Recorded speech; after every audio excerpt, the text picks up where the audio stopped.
Attendance tonight. Thank you.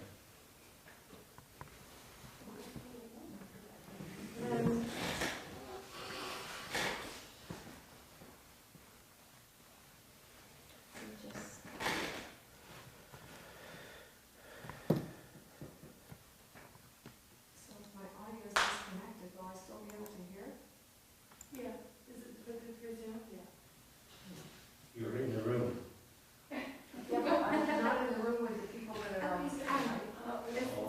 Melanie's ready, and then just excuse my screen sharing. Are you ready? I'm ready. Nina, you'll be able to hear it in the speaker up here, I think. Yeah, I'll amplify my sound. Well, good evening, everyone. Why don't we go ahead and call the meeting to order? If you can please join me in the Pledge of Allegiance.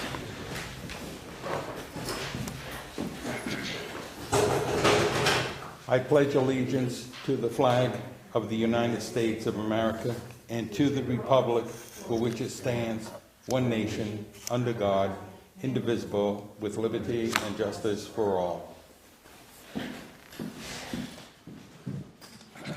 Irene, could we have a roll call, please?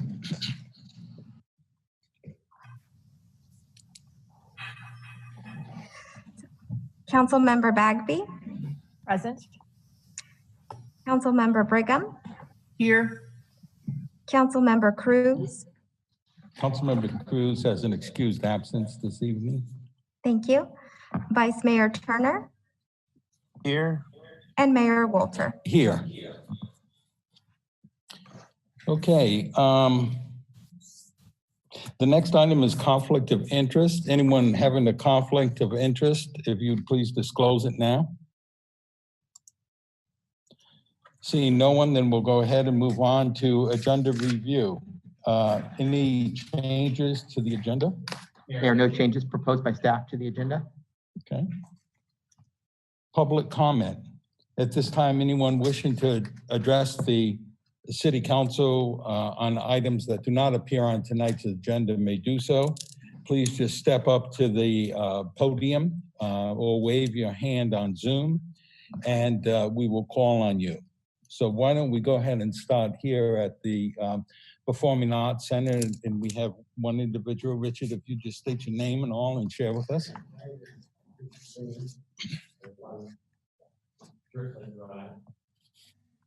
And I have a message to the City of Cloverdale Council regarding the Independence Day near miss. I'm a retired healthcare worker, and my training and practice has always been guided by the concept that minimizing exposure to pathogens was a logical and prudent path to take to best avoid illness. That being true, I was fearful of the contagion being invited into my doorstep, with the expected influx of hundreds of event spectators being drawn into our town.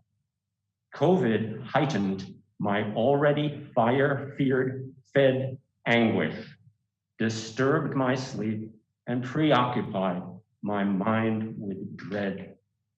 Anguish and dread are not words I use lightly. I felt utter relief when the news of cancellation broke, and I was not alone. The citizens of Cloverdale have shown that they are supportive of the Lions Club and that we, the people, have their back. The Lions Club has an opportunity going forward to show us that they also have our backs.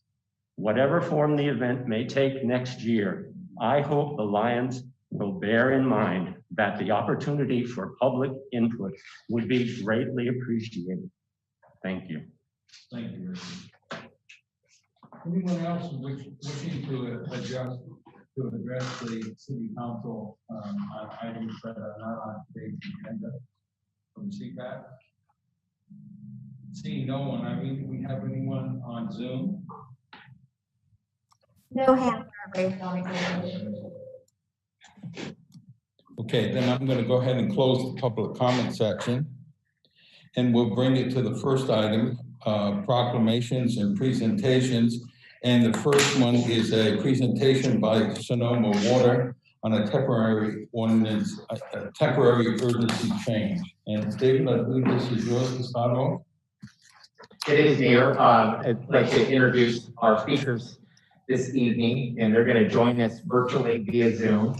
I'd like to welcome Pam Jean, who is the Assistant General Manager with Sonoma Water, as well as Don Seymour, who's the Principal Engineer. The presentation this evening is going to cover two topics, one of which is an update on the Potter Valley project, an overview of the feasibility study that's in process. And that's a very important project that has a relationship to the city's water supply. Could I apologize? Secondarily, the Sonoma Water and the team of Ms. Jean and Mr. Seymour are going to also provide an update on a temporary urgency change petition that has been filed with the State Water Resource Control Board to temporarily reduce flows within the Russian River water system and watershed. Again, that particular action does have the potential to affect the flows within the Russian River and therefore has potential impacts on the city's water supply. These two important updates are going to provide critical data and information relative to our own water system here in Cloverdale. And I just like to invite and welcome and thank both Pam and Don for coming this evening to provide the presentation. So welcome Pam, welcome Don. We're going to go ahead and our city clerk is going to turn over the controls so you can walk us through your PowerPoint presentation tonight. Thank you. Hey, Pam, Don, thank you. Whenever you're ready to make your presentation. Mr. Mayor, can we have the clerk mute public comment? I think it's interfering with the sound a little bit. And anybody on the panel who is not muted needs to mute themselves. There we go. So am I running the presentation, Irene, or are you running it? Let's have you run it. I think that might make it easier. Okay.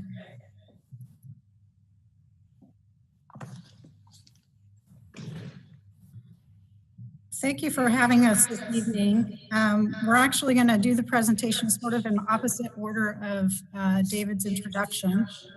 So Don Seymour is going to start off and he'll talk to you about the temporary urgency change petition that we filed with the State Water Resources Control Board. And then I will follow with an update on the Potter Valley project and the status of that project. So Don, you want to go ahead and pick it up? Yeah, I'd be happy to. Good evening, Mayor Wolter and council members. Can everybody hear me okay? Can everybody hear me? We can hear you. Okay, good. My name is Don Seymour, and I'm a principal engineer at Sonoma Water.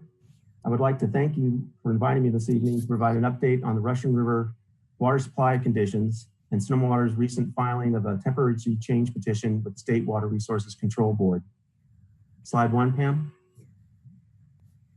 Hold on, I don't seem to have control yet. Hold on.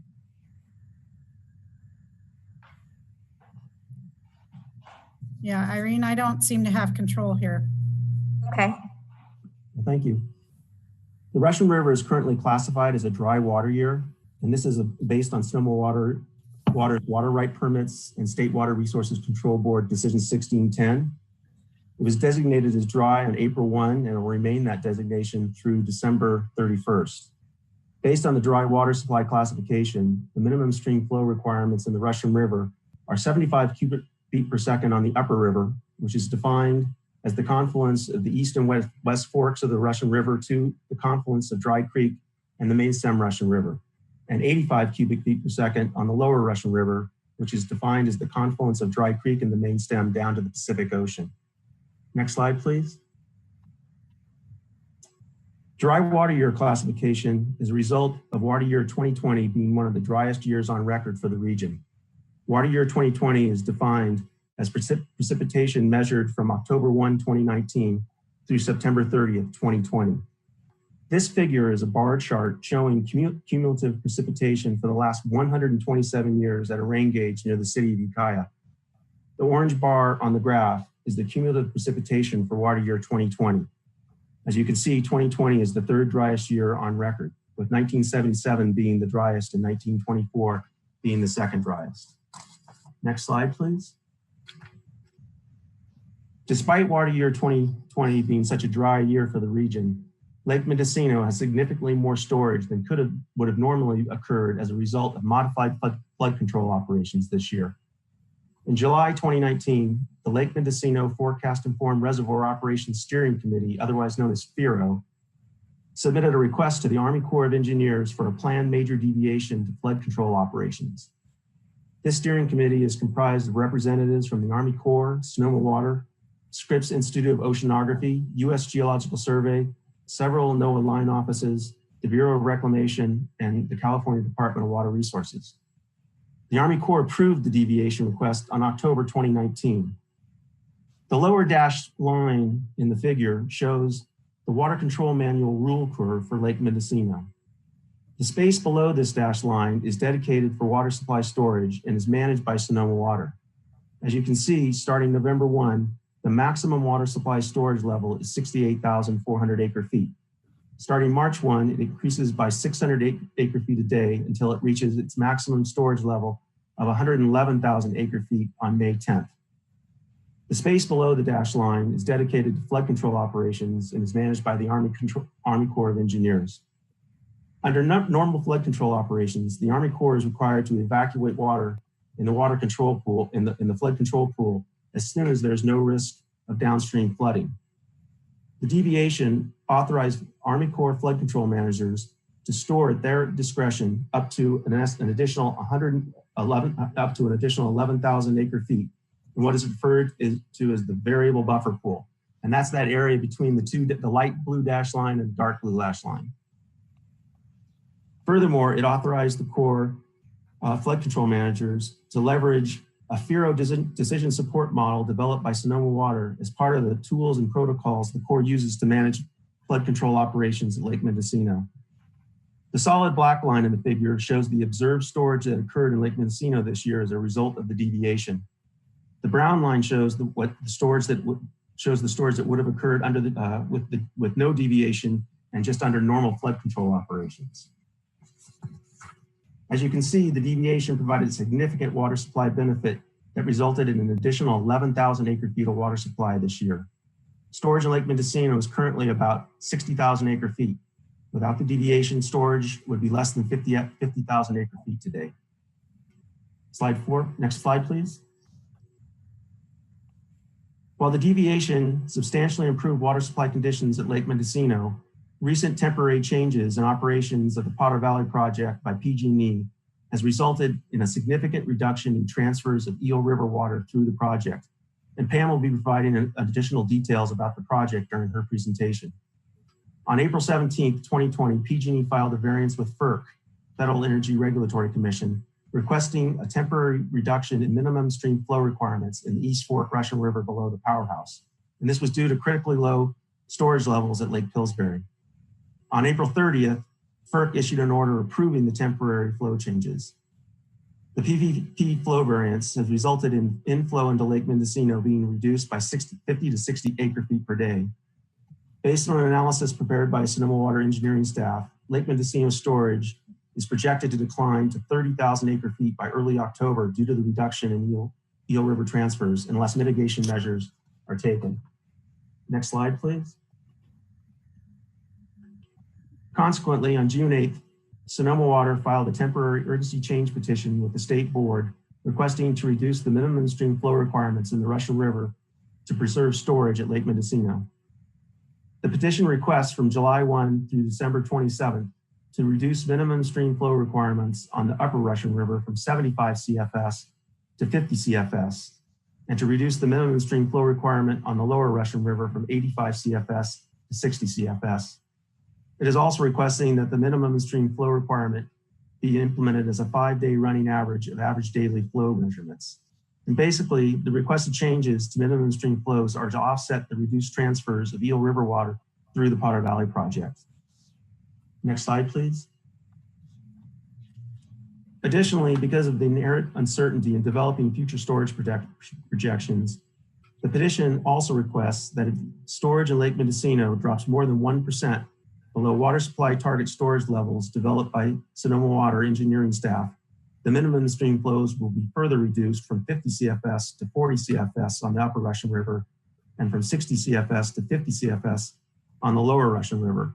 And this is the target storage level curves that we're trying to make sure we stay above.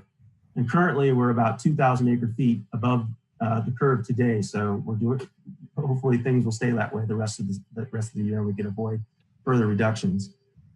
State board staff are processing the petition, and we anticipate an order being issued in the next 10 to 14 days. And once an order is issued by the state board, it would have a maximum term of 180 days. And with that, I would be happy to answer any questions.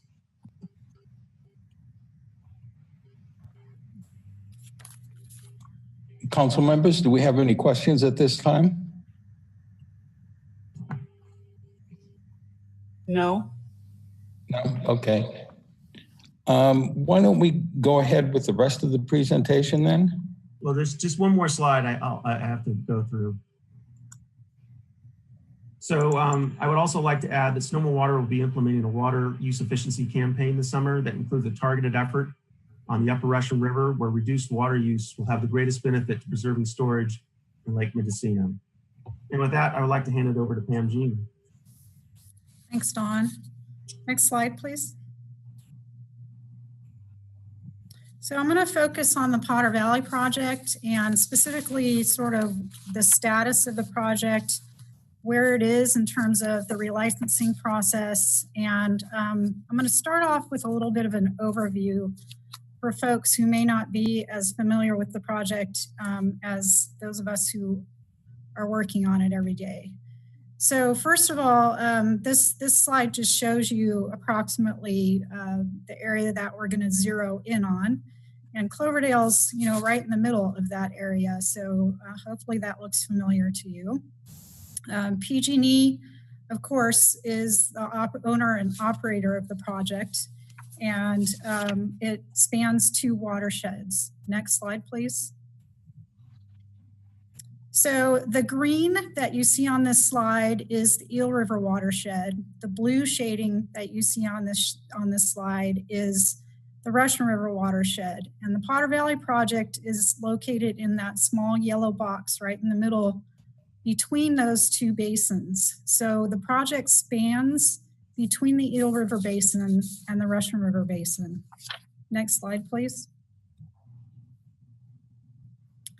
The major reservoir or storage component of the Potter Valley project is Lake Pillsbury, which is encased by Scott Dam.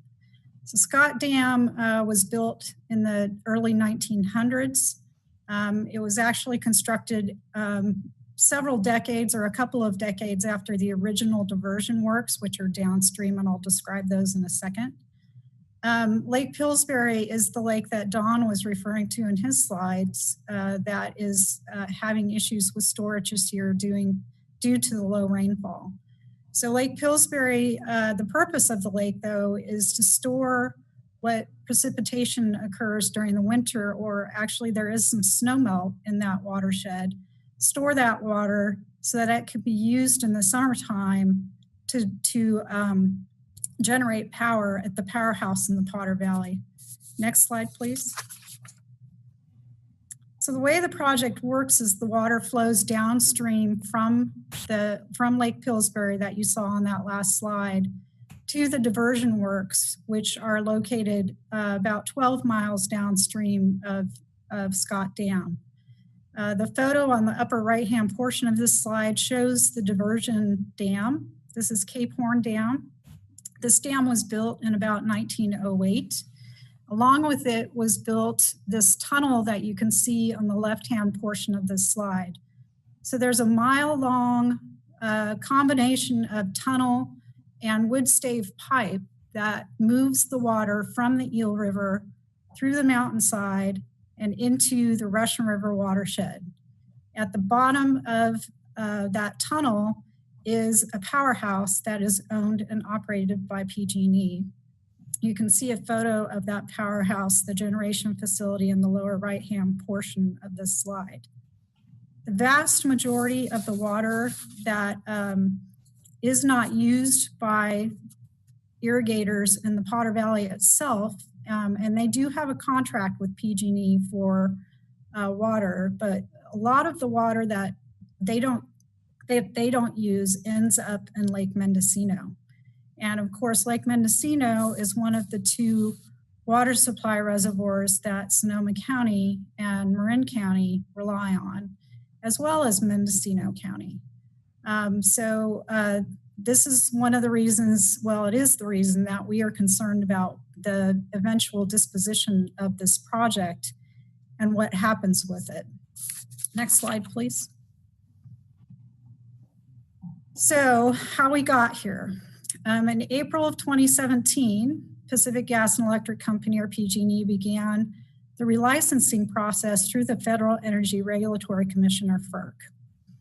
Their license for that project, which they have to hold in order to generate power the way they do, expires in April of 2022.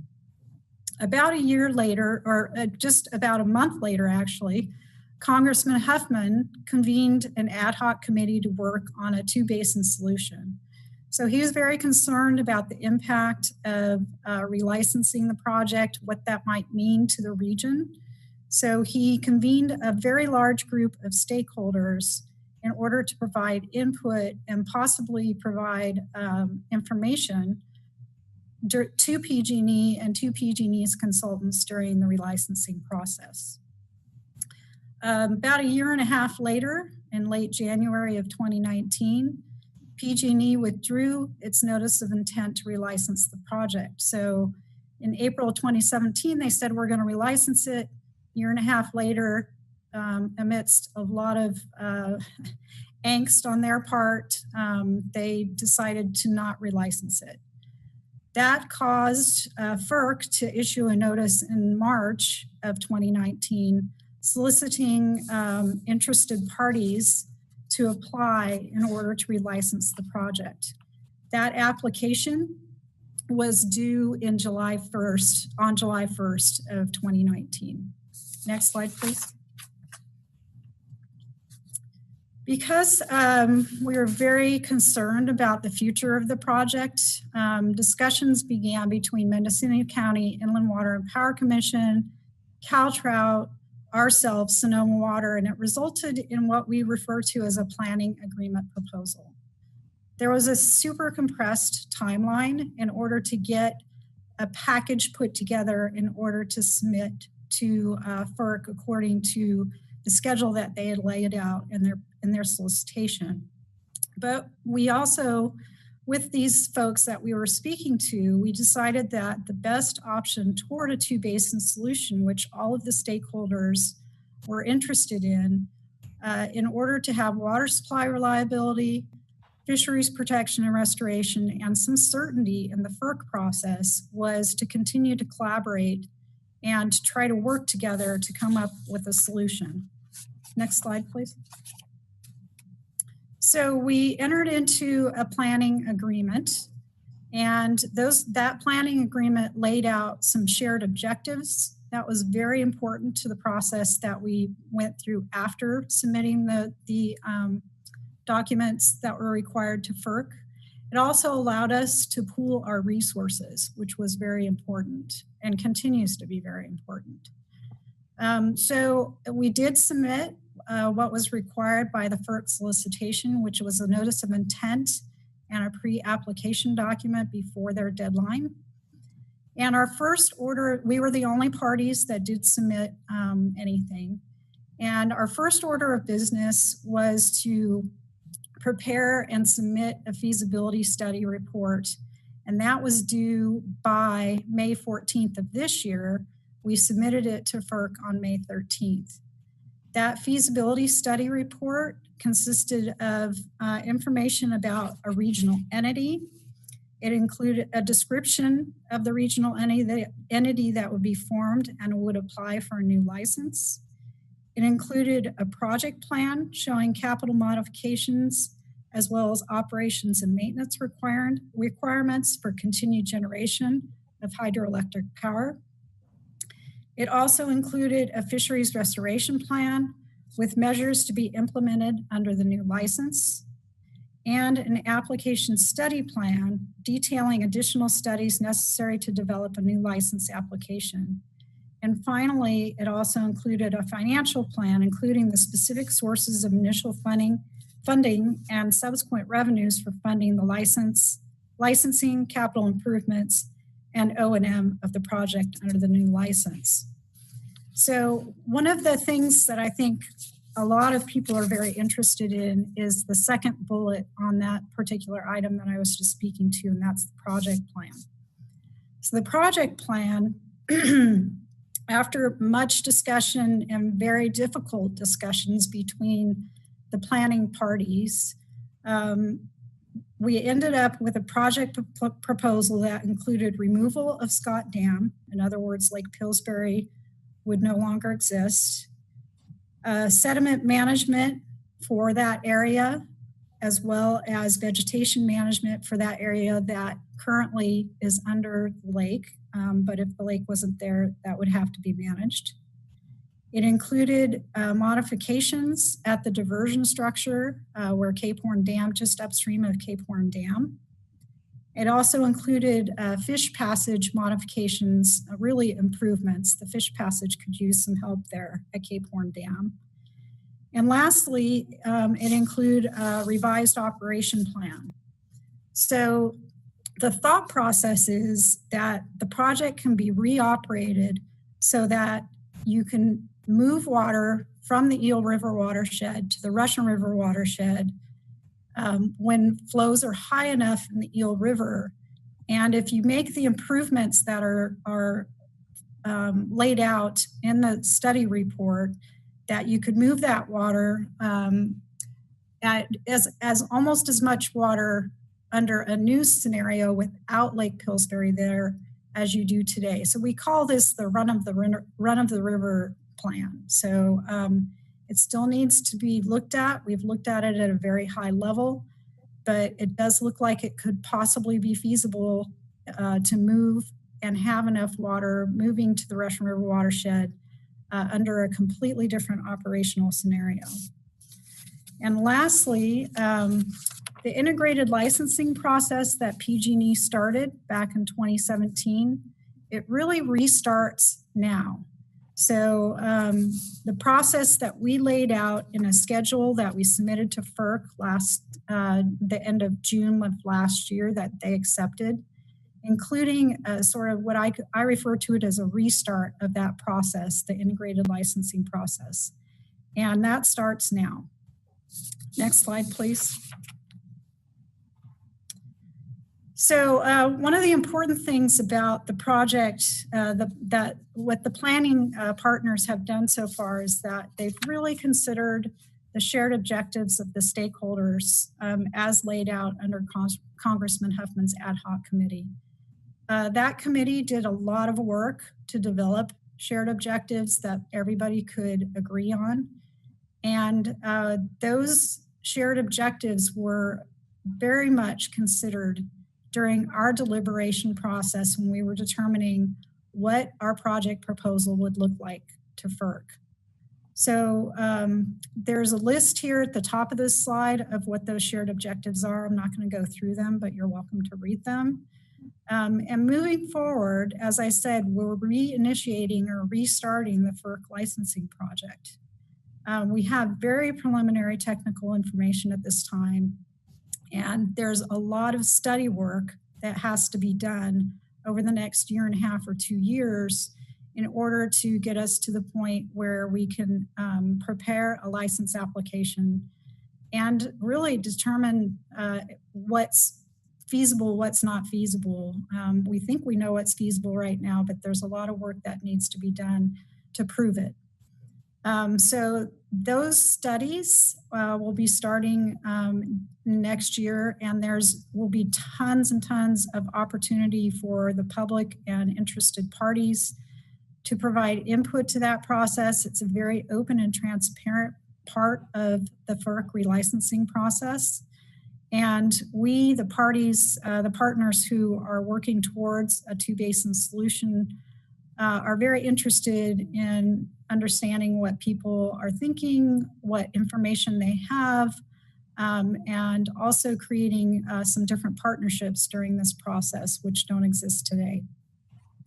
I do want to emphasize, however, this is really important, that there is no commitment on the part of the planning group, the Two Basin Solution Partnership right now, with regards to filing a license application.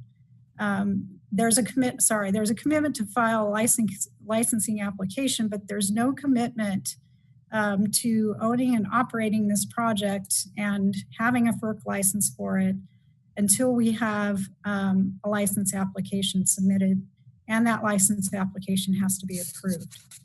Next slide, please.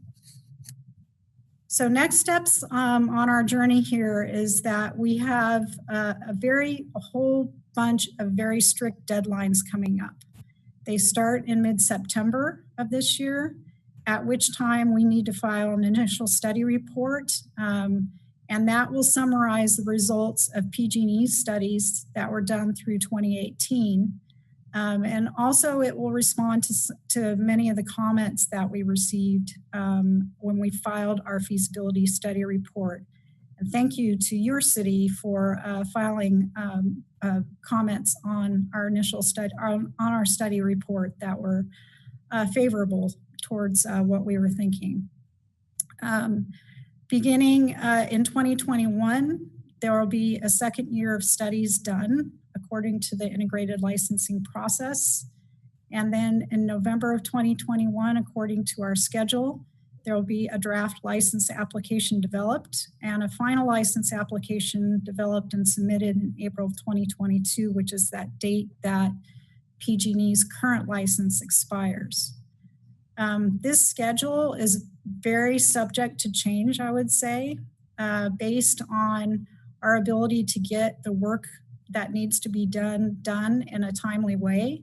And it also depends on funding, which has not been completely secured to get us through the study process. So that may also change the schedule at some point. We would need to get PG&E's, we would need to get FERC's approval if we needed to change the schedule at this point. Next slide, please. So to learn more about not just the Potter Valley Project, but also saving water, since we were talking about that before I started to speak, there's some information here. You can get some information at our savingwaterpartnership.org website for how to save water. And there's two websites on here. One is twobasinsolution.org. That is the website of the partnership that I've been speaking about this evening. And there's also a website for Congressman Huffman's ad hoc committee. And that is the second pottervalleyproject.org website here. And for those who are really, really interested in this, you can sign up on the FERC's website to be notified of all the filings that FERC receives with regards to the Potter Valley project. And it's not terribly difficult to do, but I just will warn anybody that you will receive a lot of emails if you do it. So, and I think that's it for me. And Don and I are both happy to answer questions. Well, thank you. Thank you, Pam, and thank you, Don. Council members, before I open it up to the public, do you have any questions or comments?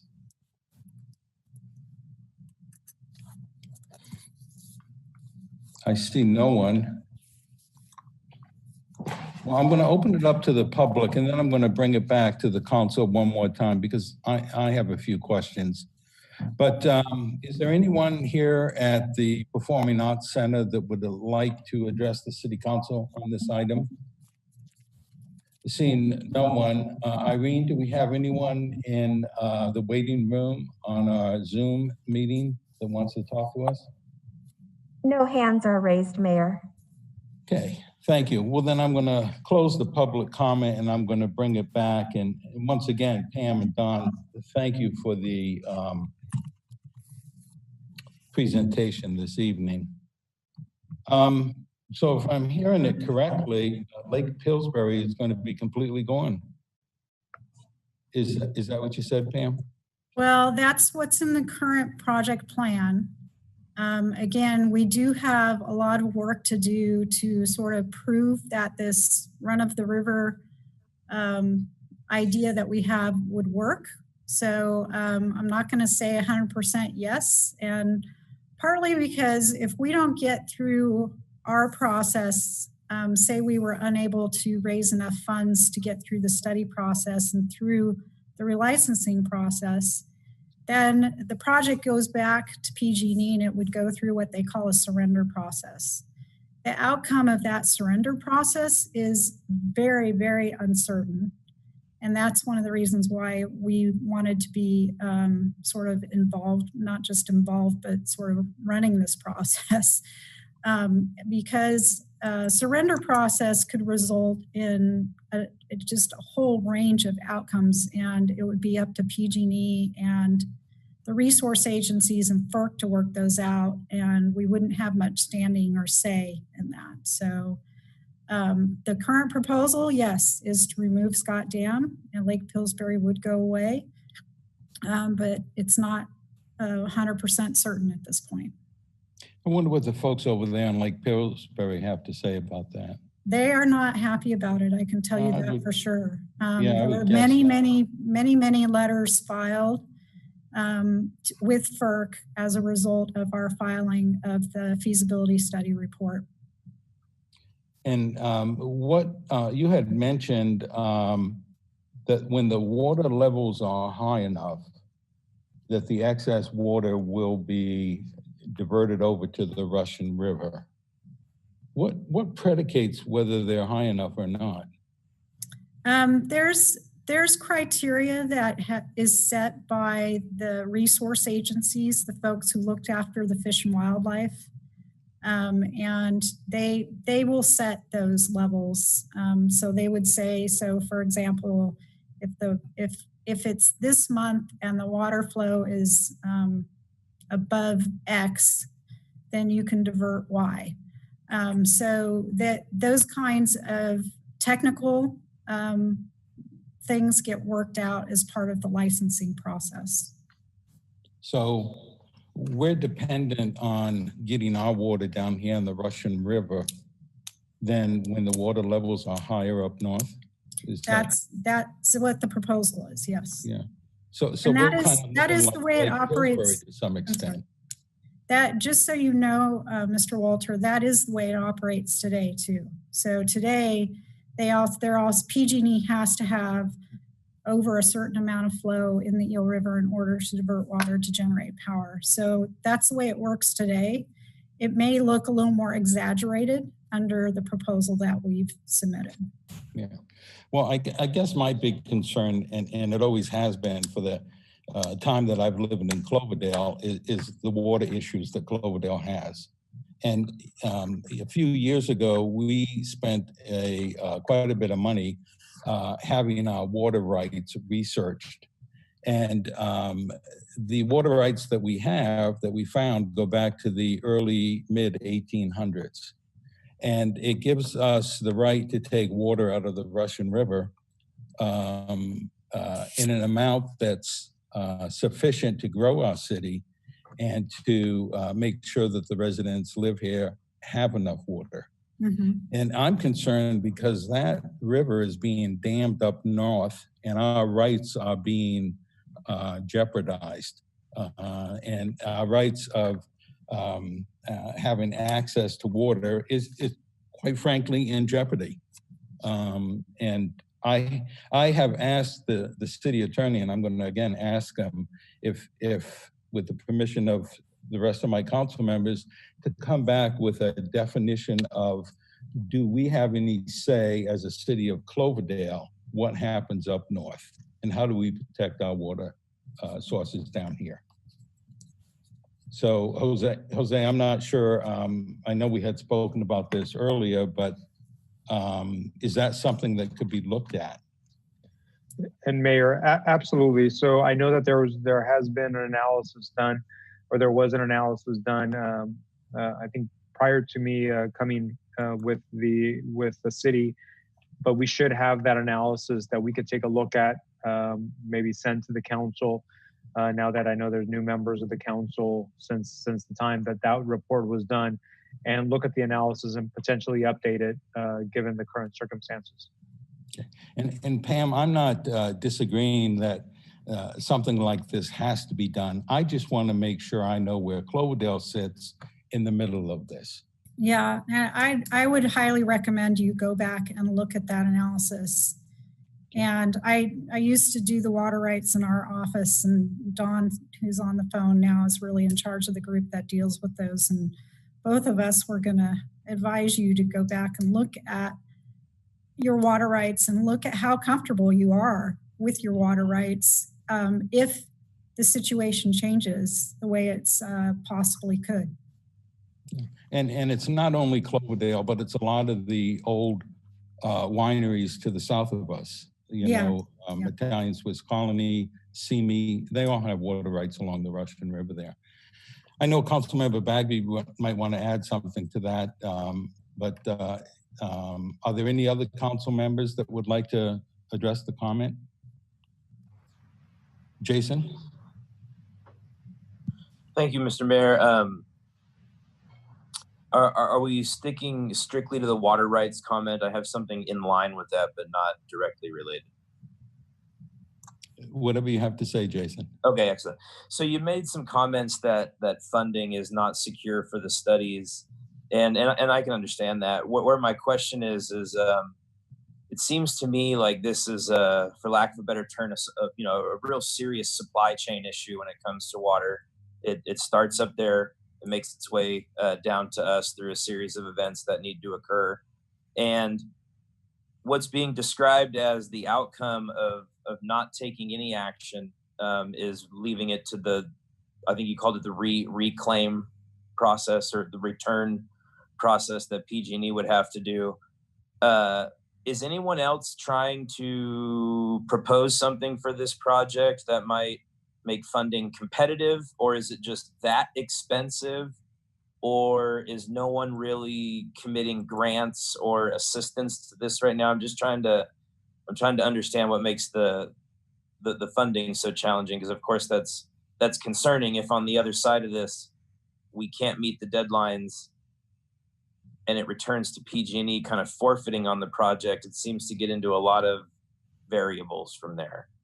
If that That's a really big challenge that we have, because we're the partnership right now is 5 parties. There's no deep pocket anywhere in those 5 parties, unfortunately. And while we feel like we can get through to where those studies need to start, those studies could cost between $10 and $20 million. Yeah, so, if we were talking a couple of $1 million, maybe we could figure it out really fairly simply, but it's a really significant amount of money to get through that process. And we just don't know, none of the partners have that kind of cash sitting around. And we are looking at multiple sources for that, including PG&E, to see if they'd be willing to front some money if a purchase goes through. So that's one of the things that we're looking at. The projects that are described in the project plan are even more expensive, and we would definitely be looking for state and federal grants, et cetera, for those projects if the project actually continues. So. And those costs are really significant. Yeah, thank you. I appreciate the answer. Mm-hmm. Councilmember Brigham? Yeah, I have a question. When you talk about the 5 parties, who are the 5 parties? I'm sorry, I never did tell you who they were, did I? So they is always an issue, yes. They are ourselves, Sonoma County Water Agency, the Mendocino Inland Water and Power Commission. That is a JPA in Mendocino County, and it's made up of Potter Valley Irrigation District, the City of Ukiah, the Russian River Flood Control District, and a number of other districts up there. So it's a JPA. Humboldt County, the County of Humboldt. Cal Trout is one of the partners. And who am I missing, Dawn? Humboldt, Caltrout? Oh, Round Valley, the Round Valley Indian tribes, sorry, up in Round Valley in Humboldt County. So it's a very interesting group. You don't normally see these, you know, an NGO, tribes, counties, water districts, a JPA, all working together like this. It's been hard. I'm gonna just be upfront about that. We don't have, you know, we don't all agree all the time, but we've really tried really hard to work together and gotten at least this far so far. Thank you. That answers one question. Gus brought up another issue about how the people at Lake Pillsbury feel about this, and I'm sure they're pissed off. You know, basically they're angry, I'm sure. Is part of the proposal going to be how to make those people whole? Yeah, I don't know if I would use make them whole as a term, but certainly as part of implementation of the project, there would have to be mitigation. And are they represented in the discussion group? So right now they're not well represented, and that's one of the things that we want to change. There have been conversations going on for the last couple months, very direct conversations with Lake County to try to help them understand and also to understand their needs and bring them in and make them part of the solution. So I will readily admit we didn't do a good job with Lake County up front. Well, that's what I kind of heard, yeah. But thank you. Thank you, Pam. Council members, any other questions? Melanie, please. Thanks. So Pam, I wonder if you might want to go back even a little farther than your slides go and talk a little bit about, you know, how, I mean, Mendocino County Inland Water was really instrumental in, you know, calling this out and getting folks involved, because I think, you know, one of the concerns that came up is, you know, what if there were another buyer? That was one of the original concerns. And so, you know, they really, you know, dove in and started beating the drum and getting us all interested in that. I don't know if you want to add anything on that. Yeah, well, at the same time that PG&E was going through the relicensing process, they also put the project up for sale. I think that was in about June or so of 2019, if I remember correctly. And Mendocino County, you know, really ramped up and really started developing a potential purchase, you know, offer. And what happened was bankruptcy. And PG&E just decided to pull the plug on it. Mendocino County Inland Water Power Commission had gotten pretty far with developing a proposal, but that plug got pulled right in that end of January and last year. So yeah, the fact happened and then bankruptcy happened, and but they've been plugging along ever since. So yeah, they really right.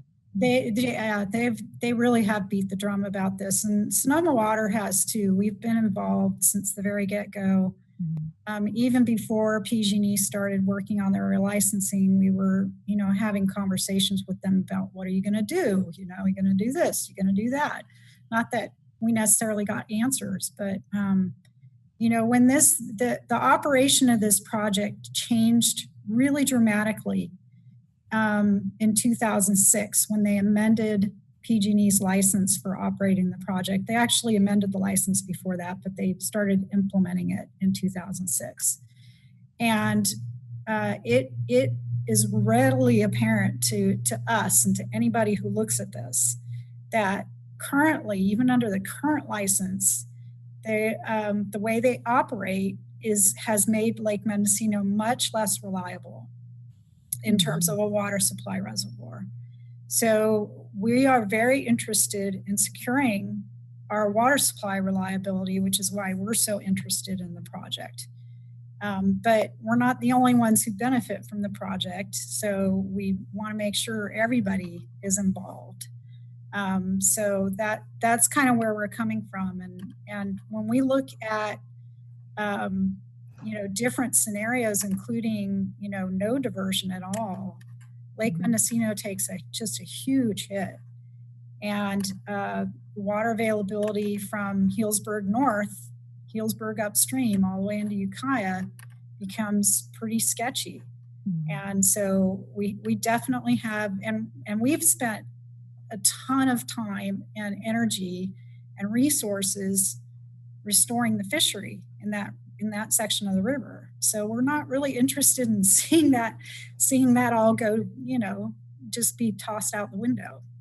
So another point, I think another, and you can speak to this, I'm sure as well, but at some point this stopped being an electricity project and it started being a water project, and that's why PG&E was interested in unloading this, and that's why we're talking about it today. It really is, the value of the project really is in the water supply. It's not in the generation, the power generation. Yeah. But for a long time now, since the early 1900s, folks on the Russian River have benefited from that water supply, but they haven't really paid for it. So that's one of the, I think a lot of people just don't even realize it. Yeah, I think people take it for granted, and that's what is, the chickens are coming home to roost now. Yes, good way to put it. Yeah. I wonder also, just because you've been privy to some of the communications in the ad hoc committee, I was wondering if you are prepared to speak about the Huffman's latest legislation that includes water projects and water infrastructure. Can you take out your crystal ball and describe maybe if some of that federal money might be available for this? Yeah, I don't know anything about it, Melanie. I'm sorry. Okay. And that's something that we're going to have to keep our eye on, then, because his current infrastructure bill does call for water infrastructure funding. So I think since we're his pet two basin project, we should be his something in pet there. Project for funding. Mm-hmm. Thank you, Pam. That's all I had, Mr. Mayor. Thank you. And Mayor, members of council, I have a couple of questions and comments when the time is right.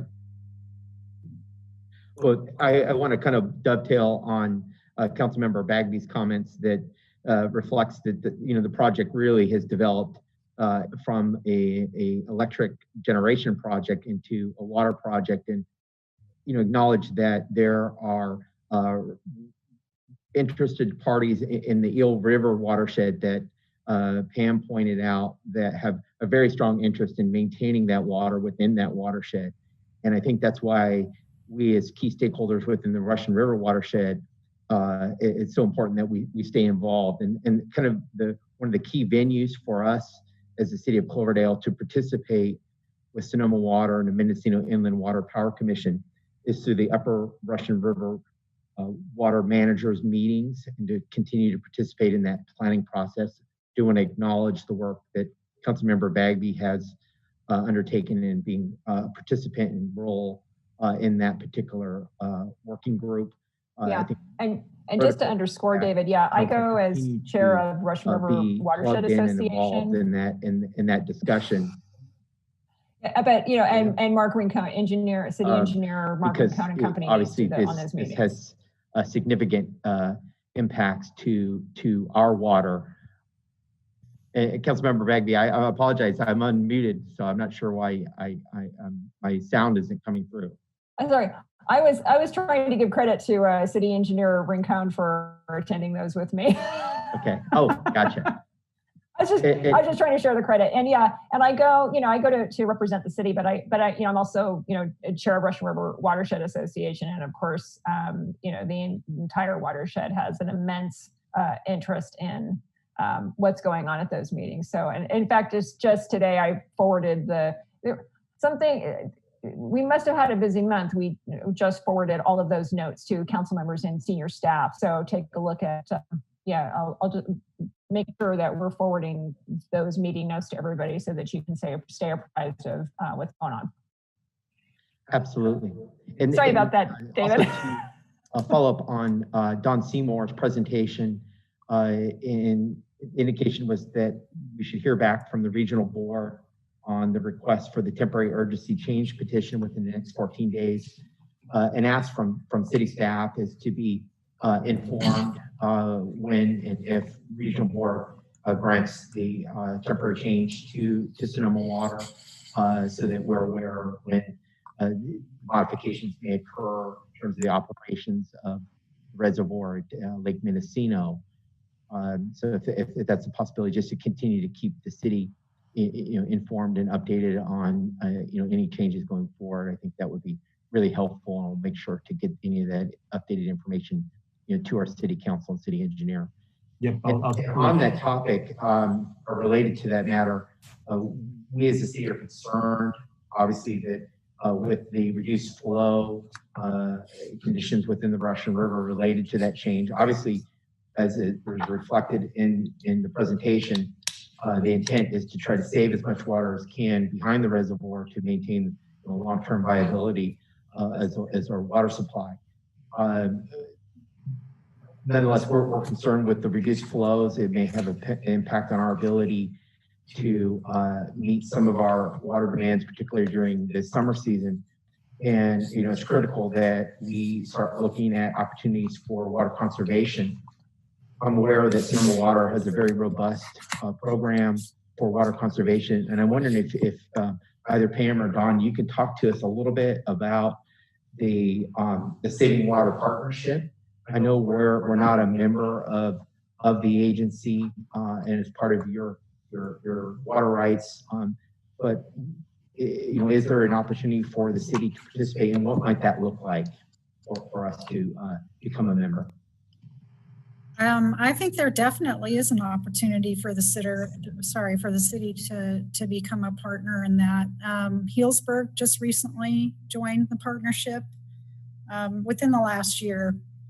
And I think there's a lot of economies of scale being part of that partnership.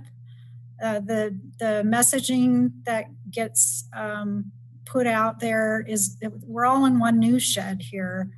So it'd be nice if the message was the same across the news shed if it applies. So there's some really great programs, and we have some really great staff that's available to help run conservation programs for partner members.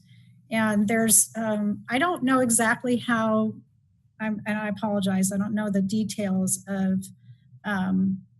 I know that it's not difficult to join the partnership. You commit to doing a certain level of outreach and attempting to do conservation programs. Of course, you can't guarantee that people will do them, but that it's not difficult to do. And I'm happy to have somebody contact you, David, about it.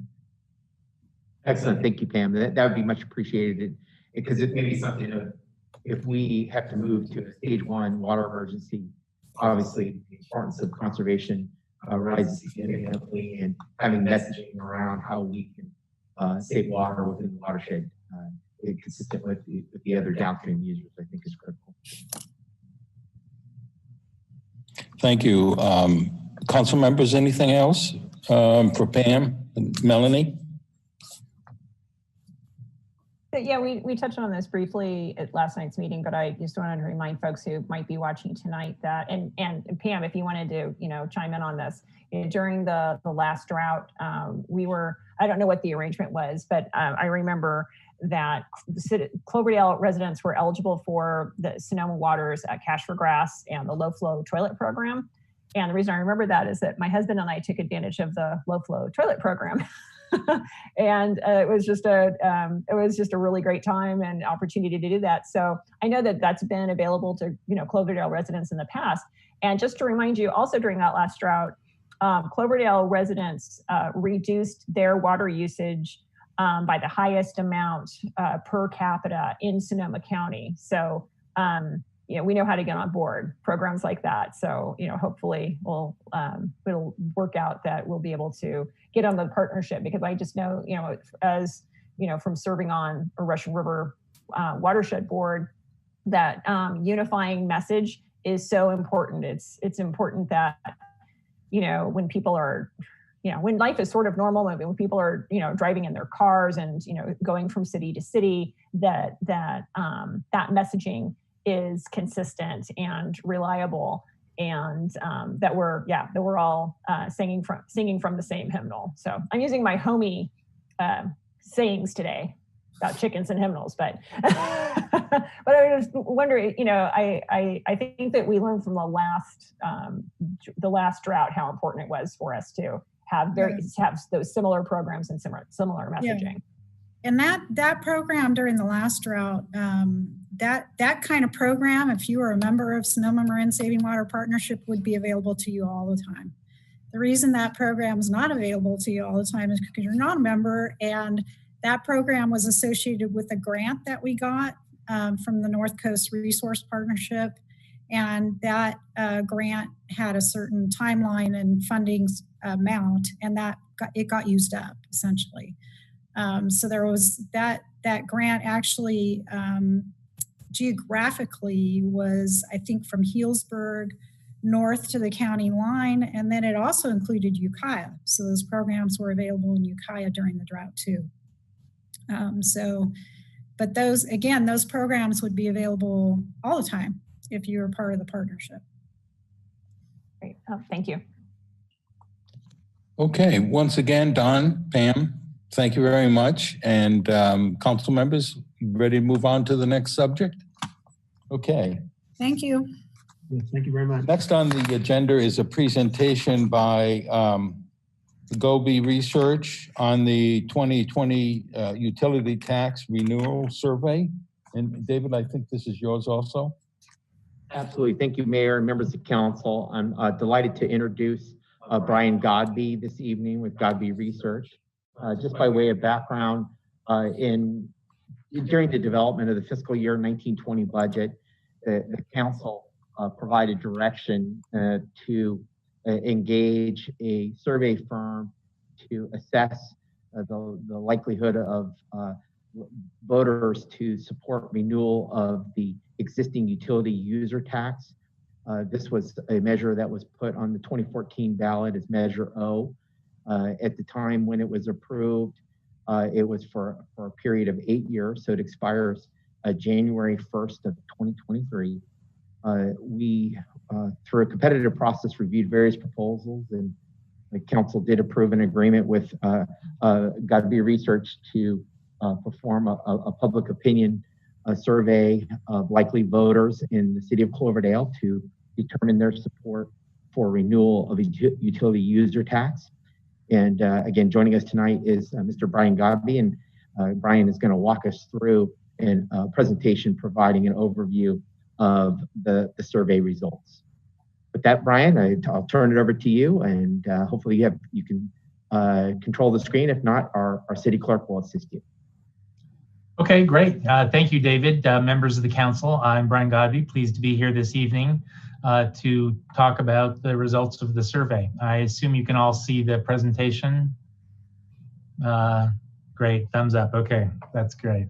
So as you know, and as David described somewhat, the purpose of the survey was a couple different things. We wanted to look at the climate, essentially the background that a measure might be on the ballot, and that includes things like assessing people's favorability of the coronavirus response by the state and local government, to get an idea of what their forecast for the future direction of the economy, particularly as it applies to the fall of this year, to look at satisfaction with city services and city's management of taxpayer funds, which is obviously important in this context.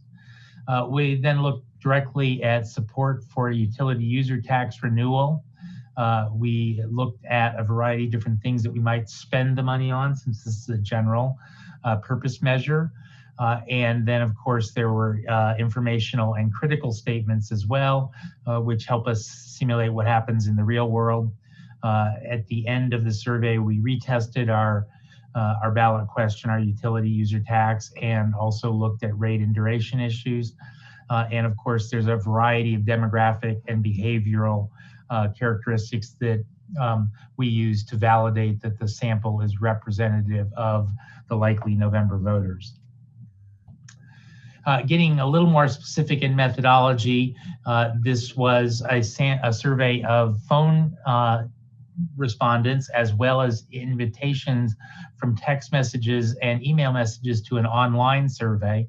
And it's important to do both because while text and email and online surveys are rapidly increasing in their popularity, we also wind up missing people if we don't do phone calls as well. So that's why we do both. Just as a point of reference, the online surveys are specific voters that we've chosen out of the sample of likely voters to get those invitations. They aren't banner ads posted on Facebook or anything like that. We're specifically controlling the people that respond that fit into our sample. Again, the universe was likely voters in November 2020 in the city of Cloverdale. We were in the field from June 11th through the 21st. The average phone survey was 22 minutes long. We don't know how long it takes people to reply online because you can start and stop and then come back hours later and finish the survey. But we do know that they complete it around the clock, which is good because we're on their schedule rather than us having to be on their schedule, them having to be on our schedule, which is severely limits the number of hours a day that somebody can do a survey. The sample size we got to was 400, so we overperformed our goal. And that gives us a margin of error of plus or minus 4.65%. Getting into the key findings, as I mentioned, the first section is that climate or background section, and the first one was the favorability with the job the state and local government have been doing to address the COVID-19 crisis. In terms of local government, we specifically call out the county and the city by name so people really understand what we're talking about. The way we've been analyzing this since the shelter in place went into effect is adding the very and somewhat together on both sides of the equation. So you see that the total favorable is 66%, the unfavorable is 25%. That's a 2.6 to 1 favorable to unfavorable ratio, which is pretty good. We've seen this at the very beginning of the crisis in a San Mateo city be as high as 80% favorable, but I've also seen this be as low as 57% favorable up in the far northern part of the state. There seem to be some geographic differences. We don't really have pre and post, obviously, to look at. But what I've also noticed is that it's been declining since the shelter in place went into effect. We saw some of the highest ratings then. I think people are getting a little bit of cabin fever, obviously, maybe more than a little bit. But you're still at 66. You're sort of in the middle of the pack, if you will, of what we've seen. And obviously 2/3 being supportive is an overwhelming majority of people that are supportive. Not to say that everybody is, but that's still a pretty good ratio.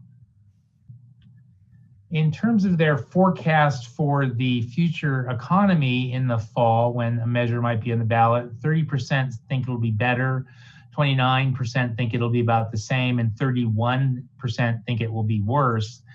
We tend to have focused on the worst since we've been doing these, again, since the shelter in place went into effect.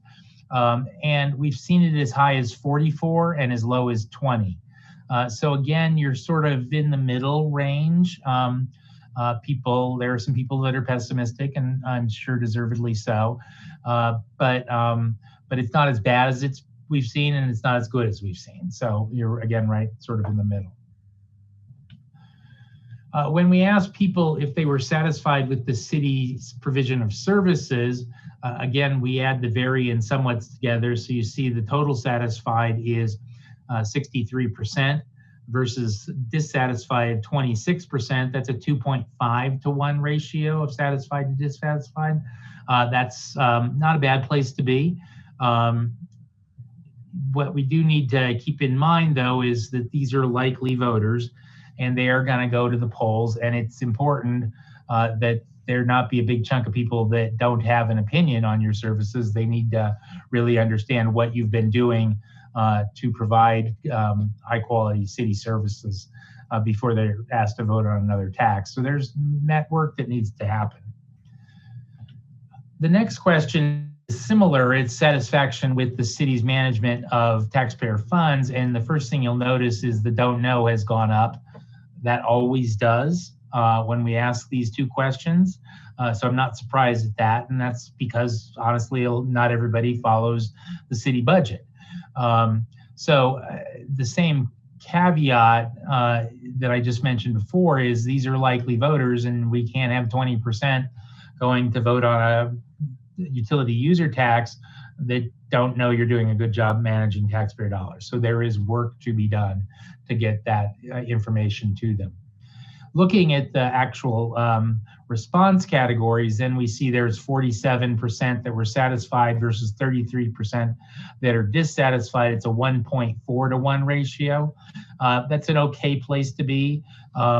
We've seen it be as low as 0.8, where agencies have been successful with a revenue measure, but obviously the more we can do to reduce this don't know and inform those people and move them into the satisfied column, the better that would be for the city in general, but also for any potential measure.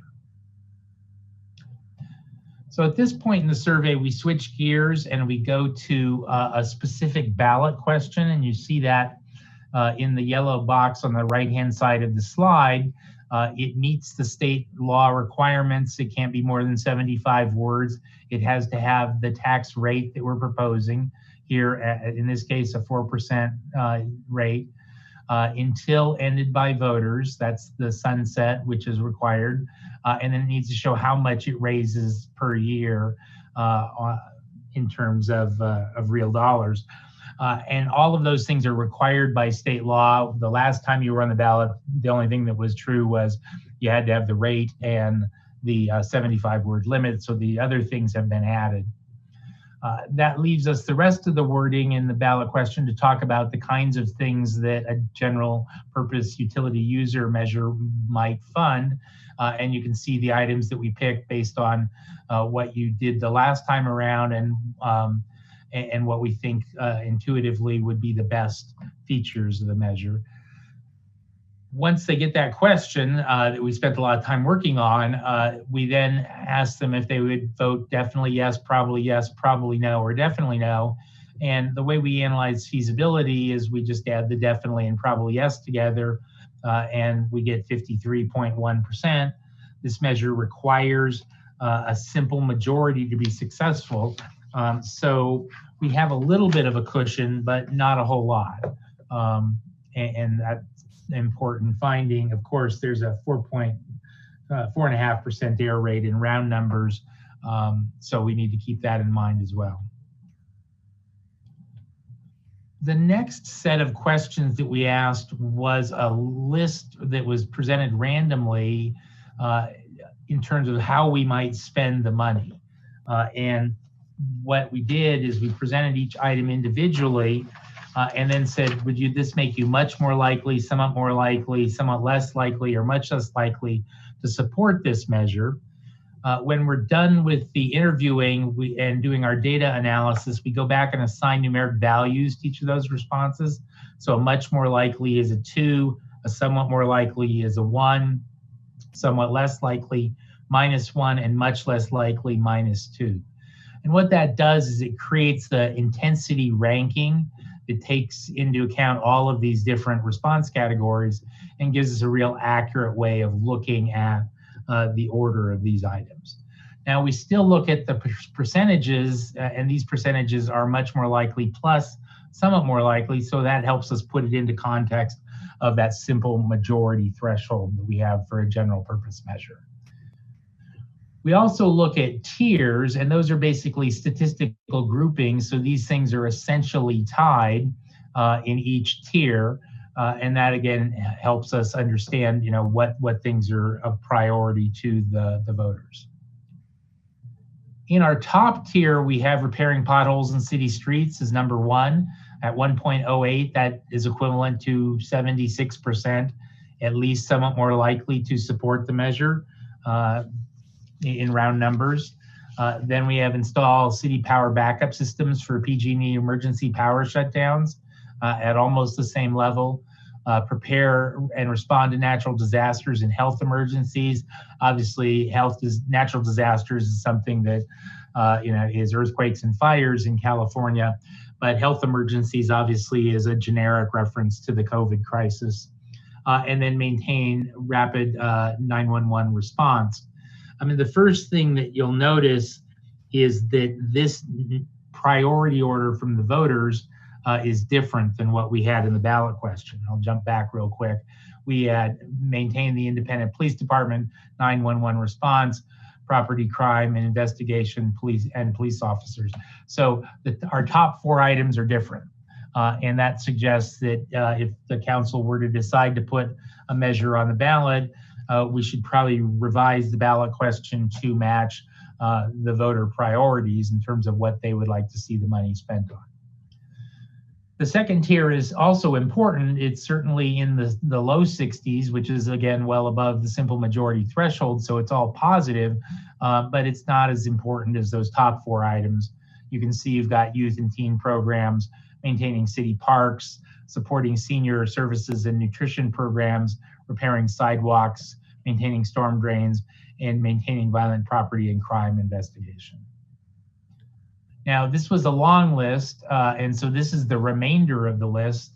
The first item, enhanced programs to prevent homelessness, is in that second tier, and it's at 62%, at least somewhat more likely. So it's again above the simple majority threshold. But when you get into tier 3, all of a sudden we're down to 52% and as low as 47%. Which means that we're below the simple majority threshold. And while these things may be important city functions that you certainly would continue and could spend money from a general purpose measure on, they're really not the top priorities of the voters at this point. So switching to the next set of questions, this looks very similar. The methodology is slightly different though.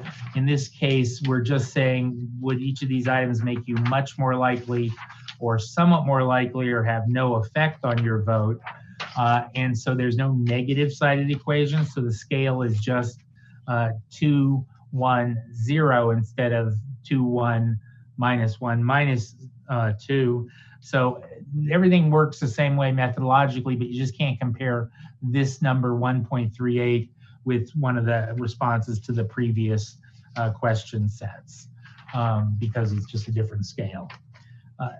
But it still ranks the items in a very nuanced and accurate fashion. Again, in our top tier, we have a couple different items. We have by law, all of the funds from this measure must stay in Cloverdale to maintain local services. No funds can be taken by Sacramento. That kind of accountability provision we see to be at the top of the list almost everywhere, and it is in Cloverdale as well. None of the money from the measure be used for city administrator salaries is important, and again, that's pretty common to other communities. As is the measure requires independent citizens oversight, which again is at the top of the list almost everywhere. So those accountability components are really important pieces of information for the voters to understand should they go to the polls on this kind of measure if the council so decides. Though they range from that 78% down to 73%, so pretty strong items.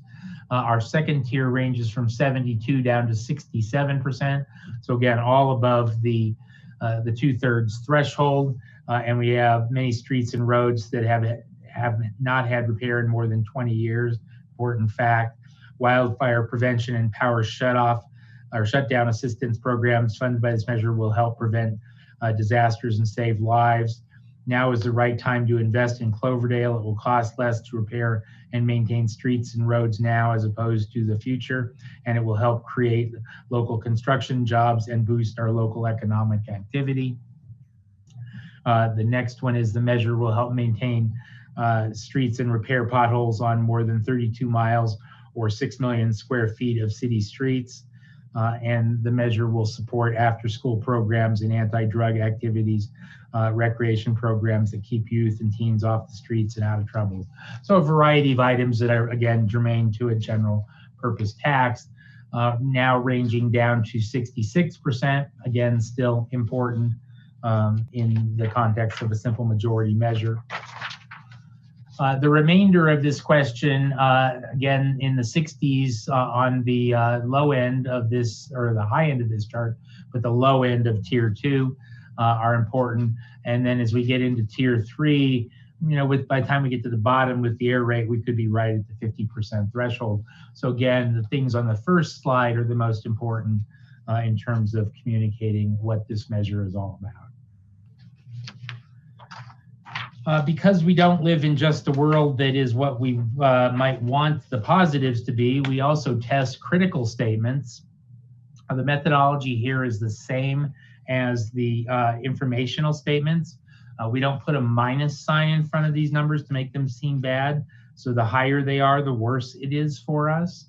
And in our top tier at the top of the list, we have their new rules that direct the spending of utility user tax dollars, and no guarantee that the funds will be spent as promised. Because this is a general tax, that's actually true. And that's why some of those accountability items that we saw were so important at the top of the informational list are really critical, because those facts offset this sort of misunderstanding about how the money might be used and what the guarantees are to make sure that it's used wisely.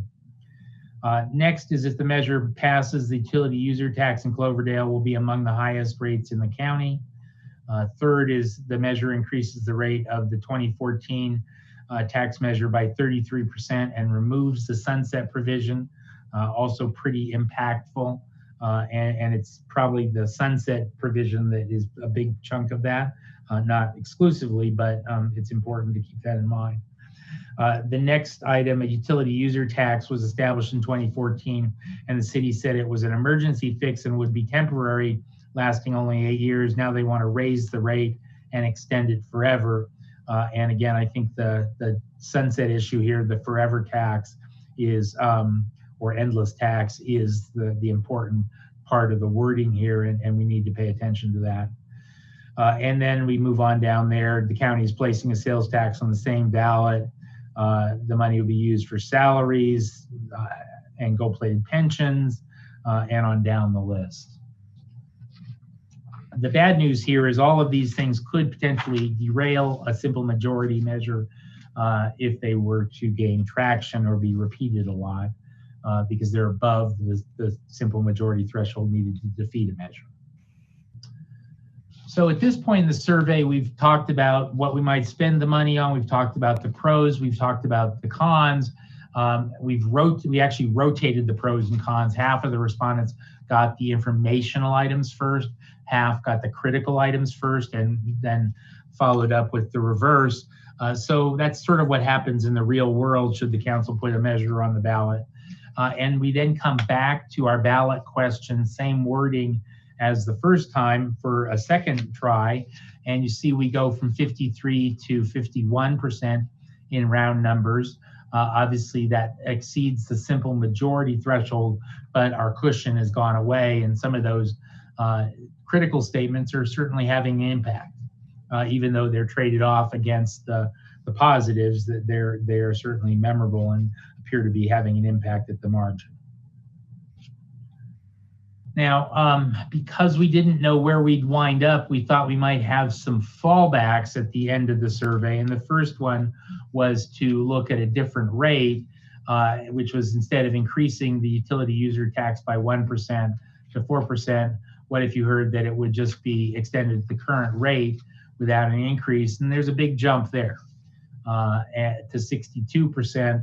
So depending on the council's goals, I understand that this doesn't expire for 2 years, so you have some room to work, and trying to get a higher rate might be appropriate, given a certain level of risk tolerance, and that's of course the council's decision, but it does have an impact on the support. The next fallback was, instead of extending it until ended by voters, what if it was 5 years? This doesn't really have an impact when we're focusing them on the sunset by itself. But we need to keep in mind when we're doing the analysis here that those two negatives, that one said it'll last forever or and be an endless tax, and the other made a similar reference, those were pretty important negatives. So while it doesn't necessarily bump it up when we're just talking about the sunset, if you were to have an 8-year, it offsets those negative arguments and takes the forever tax argument away. So that's an important thing to keep in mind.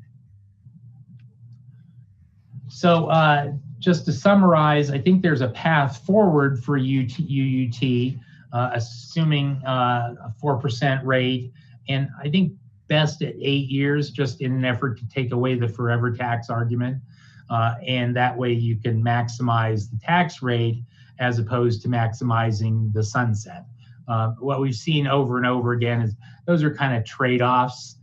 You can usually do one, but not both of them, and certainly not in this economic climate. So it seems to me that if we're going to assume the risk, that doing the 4% makes more sense, but giving ourselves a little bit of an advantage by making it 8 years.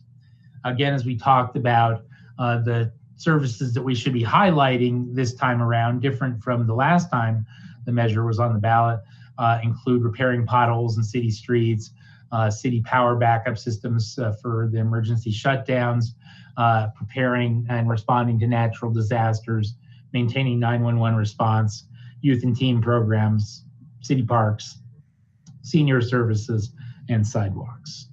And then the key information, again, includes those accountability measures. The money can't be taken by Sacramento.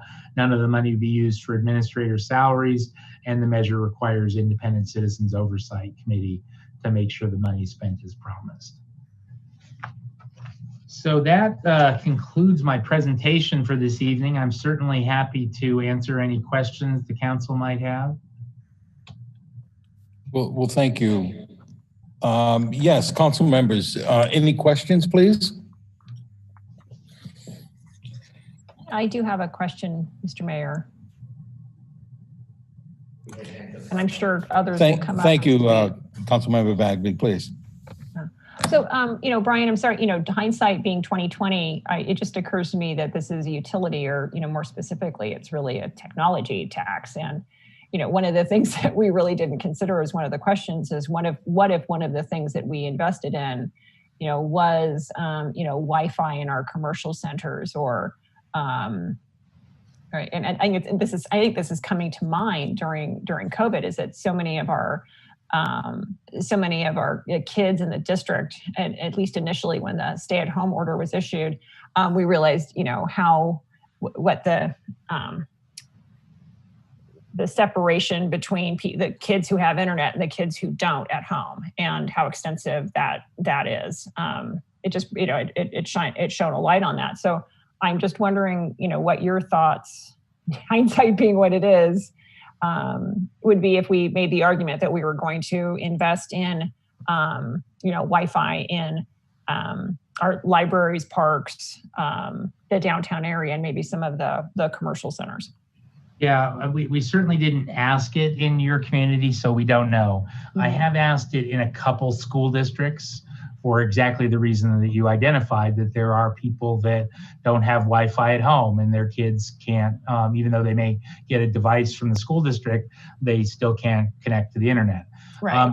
It hasn't been a big driver. Now, those are school bonds. So, it's a different animal. There's lots of other things on the school bond list that are just more important. That's not to say it's not important, but I think it's been moved up in the last couple of months. Yeah. Right. Yeah. Right. So, I'd be hesitant to risk too much. If you were going to put it on the list, I probably wouldn't put it in the ballot question, but I think it'd be fine to talk about it and have it be one of the things you might spend money on.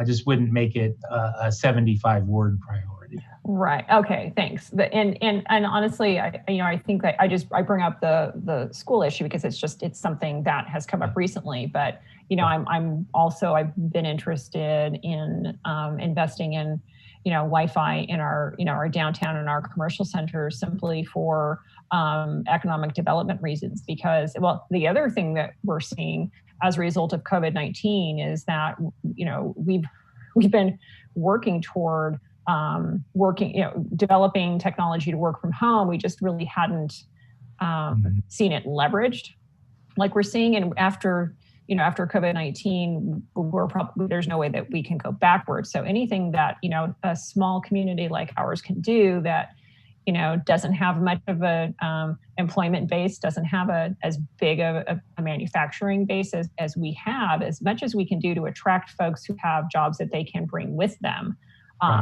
By making sure that that we have we have Wi-Fi, wherever you go in town, and that it's good and it's solid. I mean, that's, for me, that's an economic driver that we can really use to. It's not going to separate ourselves, but we will be joining, the list of cities and locations where it's like, if you can work from anywhere, you can live here, and why wouldn't you want to live here? And that's certainly true with Facebook and Google and some of the other big tech companies in Silicon Valley saying, we're not going to bring employees back. Right. They can work from home. Right. And I do IT, and that's what we're seeing for small. It's not just the Googles and the Facebooks. It's smaller companies as well. Right. Yeah. I work from home now too. Yeah. There you go. We've been working from home for a long time, and had a lot of folks join us. So yeah. Yeah. Right. Well, thank you. Those are my questions for now. Sure. Thank you. Councilmember Turner, I see you have your hand up. Yes, please. Thank you. Can we go back to the slide where it had both positive and negative? I think the scale was 2 positive, 2 negative. And on the last of those slides, forward just a little bit, I think. Yes. Okay. So O, build a new police station and emergency operations center, and Q, renovate City Hall. Are these questions asked in the context of how much do you support contributing resources to these initiatives, or would something like this compel you to be more likely to vote on this measure positively? Yeah, it's the latter. Okay. So they may be important things for the city to do, but they're just not important things that the voters want to spend tax dollars on from this particular measure. Okay. So the context being, if you told me you were going to use this money to build a new police station, that 0.31 is not favorable to change the likely voter's mind on this particular measure. That's absolutely right. And given the recent unrest across the country, some might also say, well, maybe it's the police station just isn't doing well in this context. But I've tested police stations and EOCs and city halls for decades. And if they're not at the bottom of the list, I'm surprised. Okay. So I don't think those are unnecessarily at the bottom of this list because of the national unrest. Now, having said that, maintain neighborhood police patrols everywhere we have tested it since the George Floyd's death has been lower than it has been historically. Okay. Because I found it interesting, for lack of a better word, that the tier 4 with letter A, maintain Cloverdale's independent police department, maintain police officers, those scored a similar number, but on the favorable side. Yeah. And so what I'm kind of taking away from this is there's not a desire right now for this money to be spent on brick and mortar, but we do still have some favorability in the police department's operations. Is that kind of the topics that are the categories that these? Yeah, it's better. Again, the brick and mortar stuff is always at the bottom of the list. I mean, that's just never been popular, COVID or not COVID. It'd be unusual if it was higher. What is unusual here is that the items that are police services ongoing are lower than they probably were. I didn't see your previous survey when you put the measure on the ballot initially and when it won, but they were all top tier items because they were in the ballot question. And they're not now. And that's not uncommon with other cities that we've done surveys for since the national unrest. The police services have slipped down the list in terms of their importance. Again, not to say that they're not important, but they're just not driving support for a UUT increase as they might have a year ago, or 2 years ago, or 10 or 8 years ago when you first did this. Excellent. Thank you for that. I appreciate it. Thank you. Council members, Councilmember Brigham, anything on your end? Yeah, I do. I'm curious, first of all, the list of what the people were interested in seeing this money spent on and what it wasn't didn't surprise me at all. From what I know of the public out there right now, it kind of fell exactly in line. What if my main question is,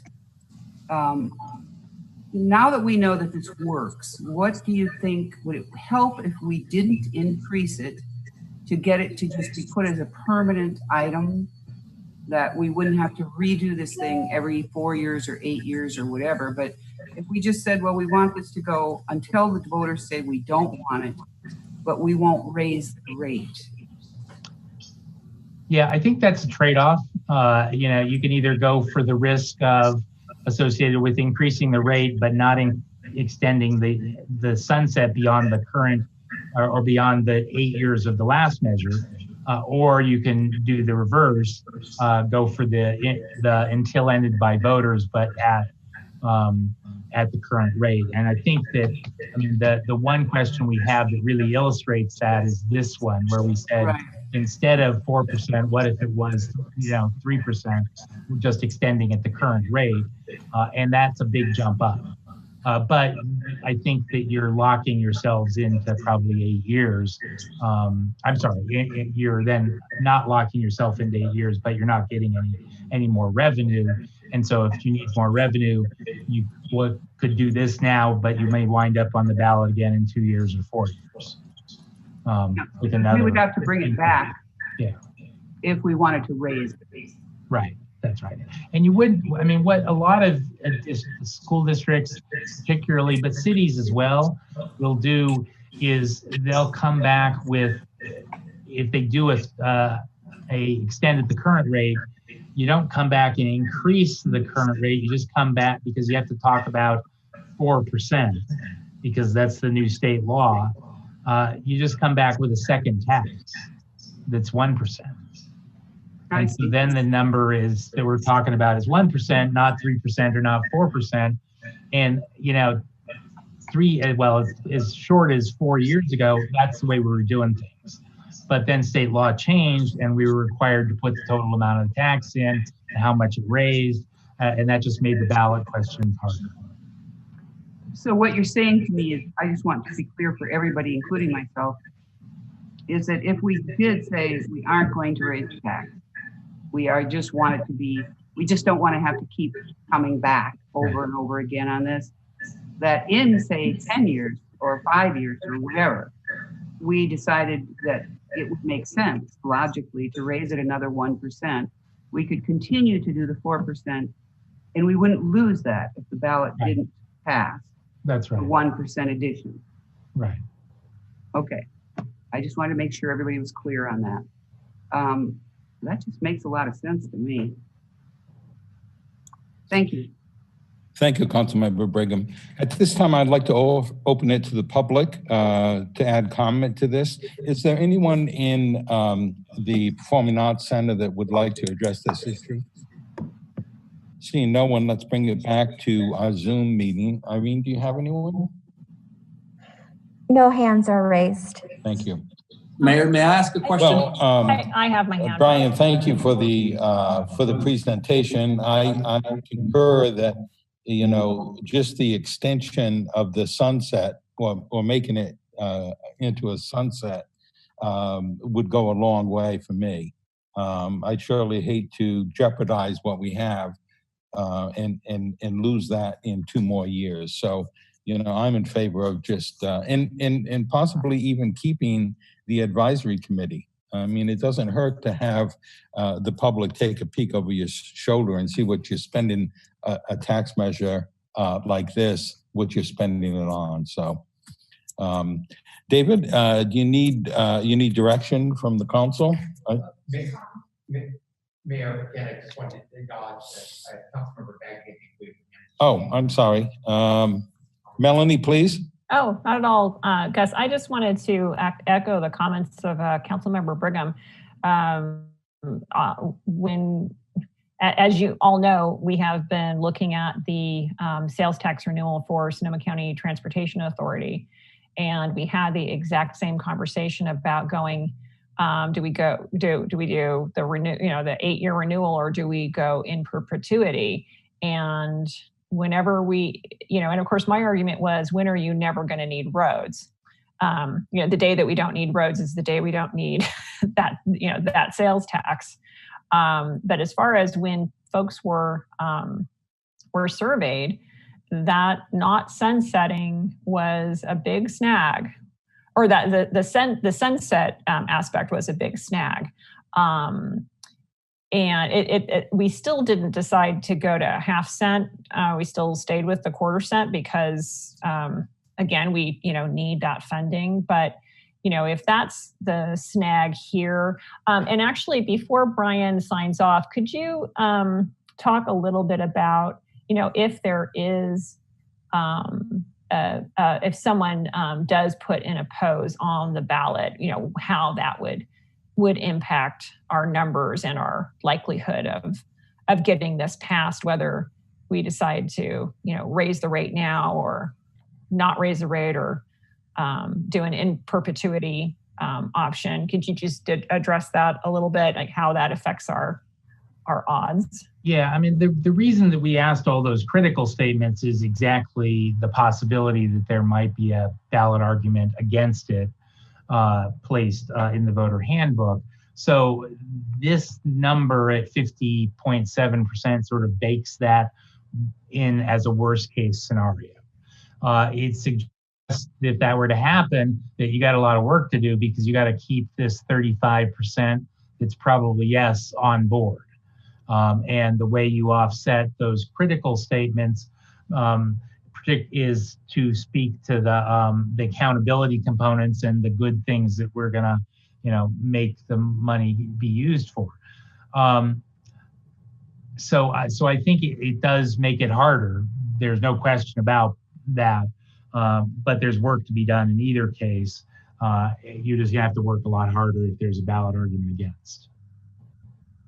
And again, I do think, as I said before, there's a bit of a trade-off here, whether you want to increase the tax to realize that additional revenue. You do have a fallback of doing this again in 2 years. But that's a little more risky than going with an extension of the current rate in perpetuity. And those are alternatives. I don't think you get to do both with a 50.7 second test. I've got one more statement. I'm sorry, Councilmember Brigham.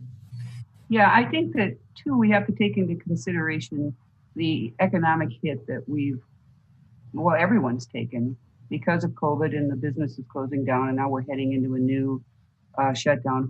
Hopefully not, but probably.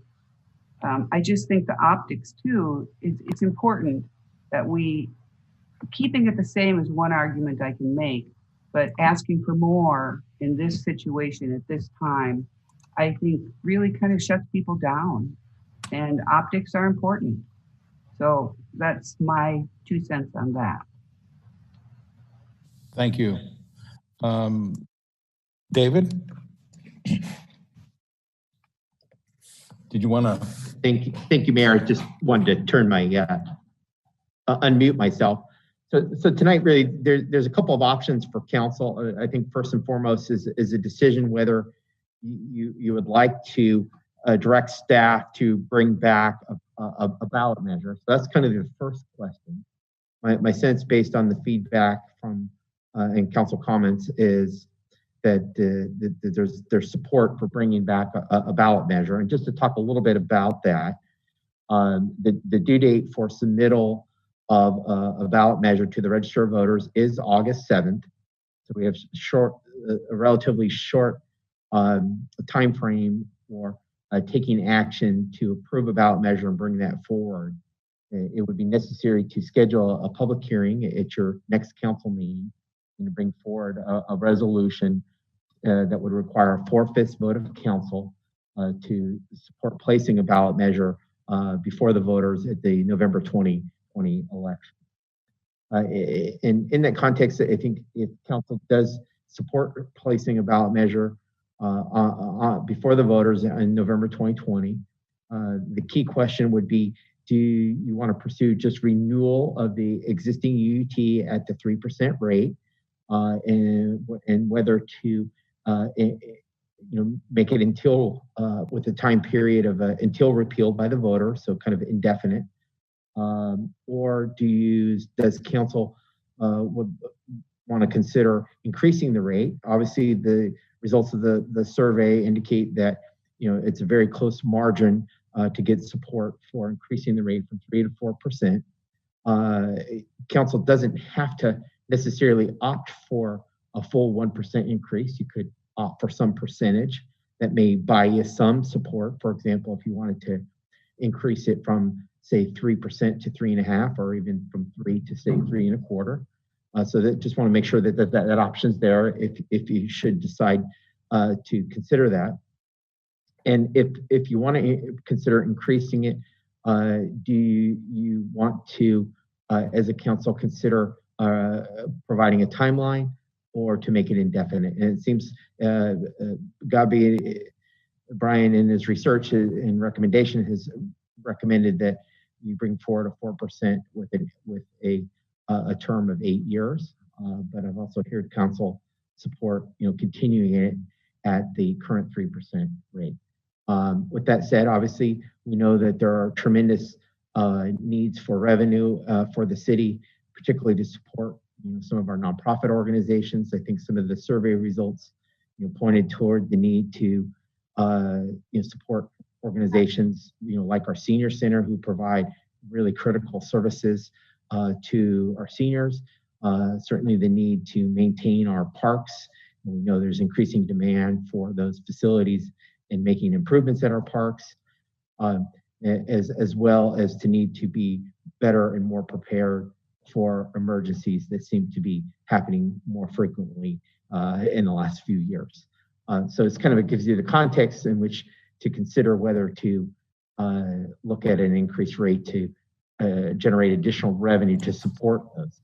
But nonetheless, obviously we want to be successful if we go before the voters in November of 2020. So the key decision, would council like us to bring back a ballot measure for council consideration at your next meeting and move forward with placing a ballot before the voters in 2020? And if so, just making sure we've got support from the majority of the council in terms of what that ballot measure looks like, keeping it at 3% or increasing it to some percentage above what's existing. Okay, well, I think if I'm hearing our council members correctly, definitely we want a ballot initiative this year. Now it's a question of what do we want? Do we want to have the increase with an 8-year term, or do we just want to continue the percentage we have now and go for a no sunset on the current one? Melanie, why don't you go ahead and lead us through this? Sure. And, and this is a really tough call. And, just it's easy to say, yeah, we need to put something on the ballot this year. And I think it's splitting into, 2 options, either of which I can live with and get out and ask for support on.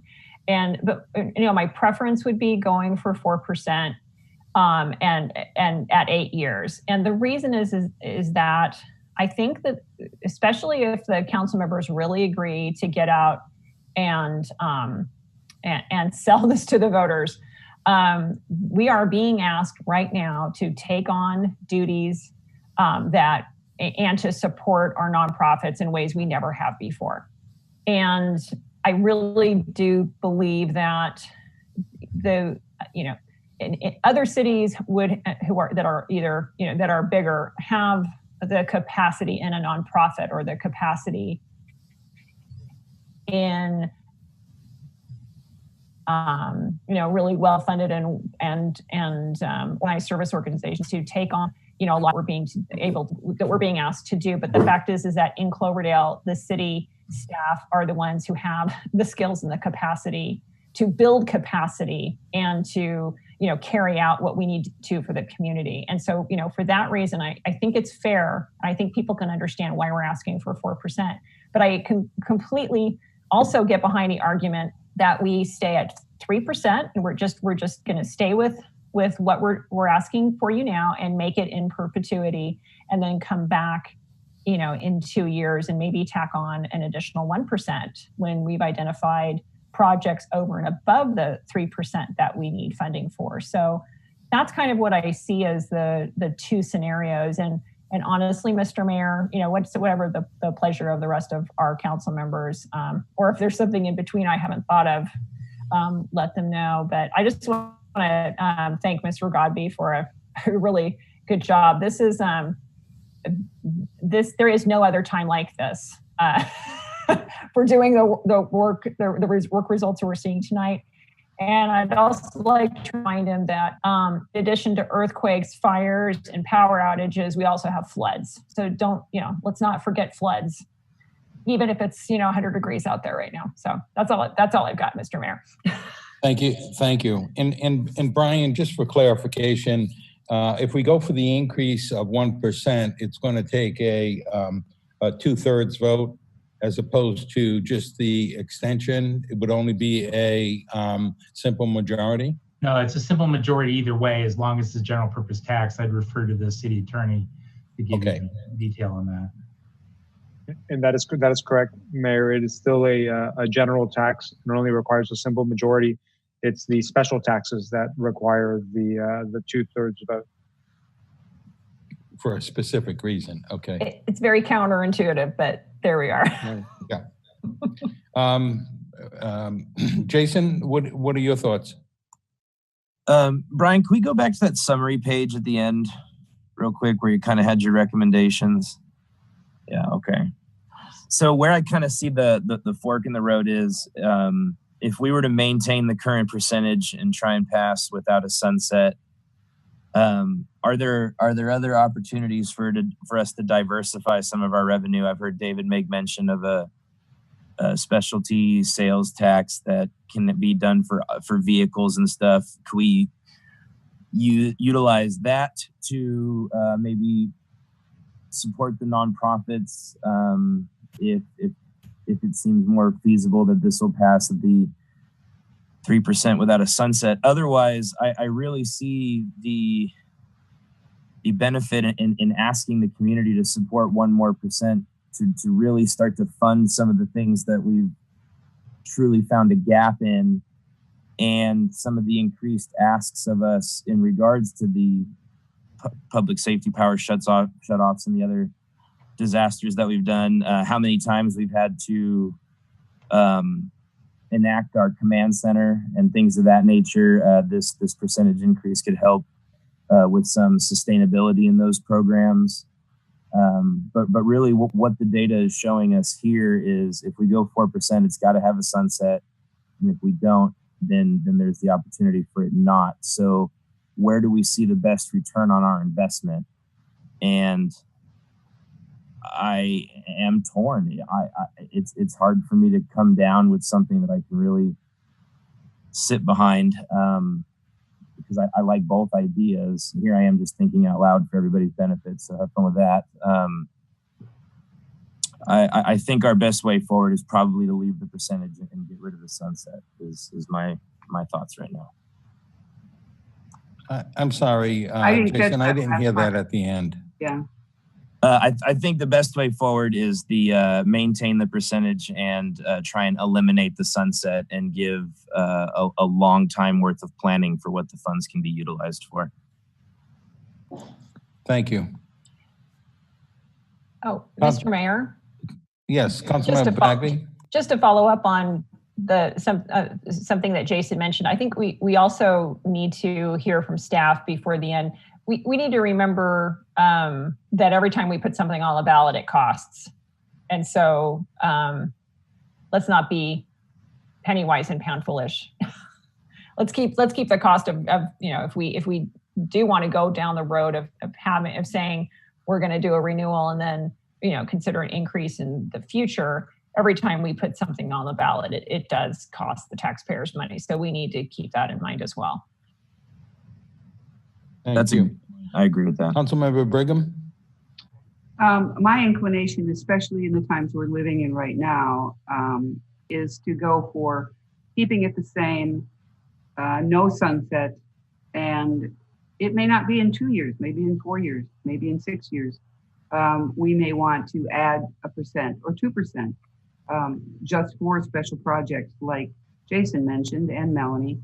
I just think it just would be the most logically secure way to go at this point in time. But I've already stated everything else, so that's where I'm at. Well, I have to agree with you. I think I'd prefer to do the just leave it as it is and go with no sunset.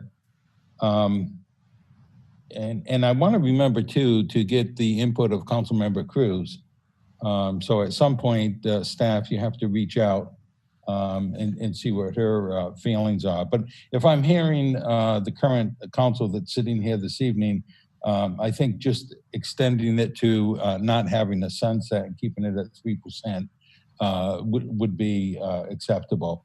And also we have to remember, and Councilmember Bagby, I do know that there is expense involved, but if this year, 2020, doesn't come out with the outcome that we're hoping for, we can go back in 2022.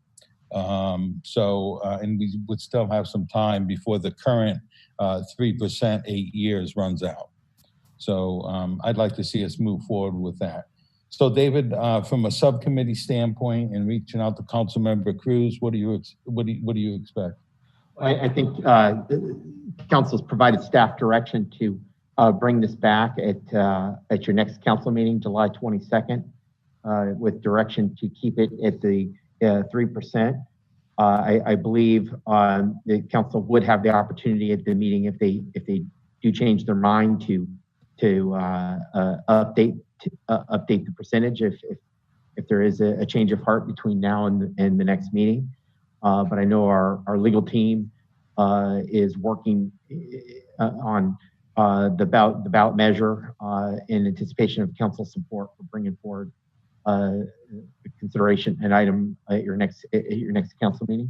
So we would schedule a public hearing and bring it forward for council to formally adopt the resolution. Again, it will require a 4/5 vote of the council to support putting it on the ballot. And then I'd like to just offer Jose, our city attorney, the opportunity to comment further.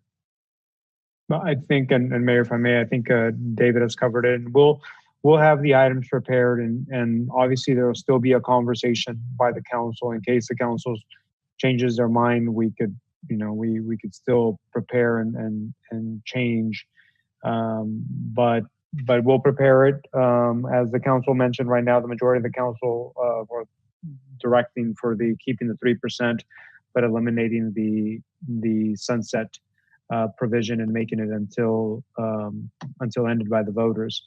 So we'll go ahead and do that. What you'll see at the next council meeting will be a resolution, and it's similar to last time, which is you'll have a resolution placing the tax measure on the ballot, and what the voter gets to see is the question and then the ordinance, which amends your current ordinance, your current UT chapter in your municipal code, making the changes we just discussed.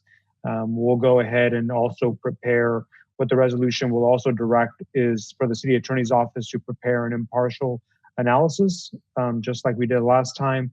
And then it's often, and the way we'll prepare it is for the council, oftentimes it's the mayor, and potentially another council member developing an argument in favor. And then there will be obviously anybody in the public could come up with an argument against, which will develop your ballot, all of your ballot information.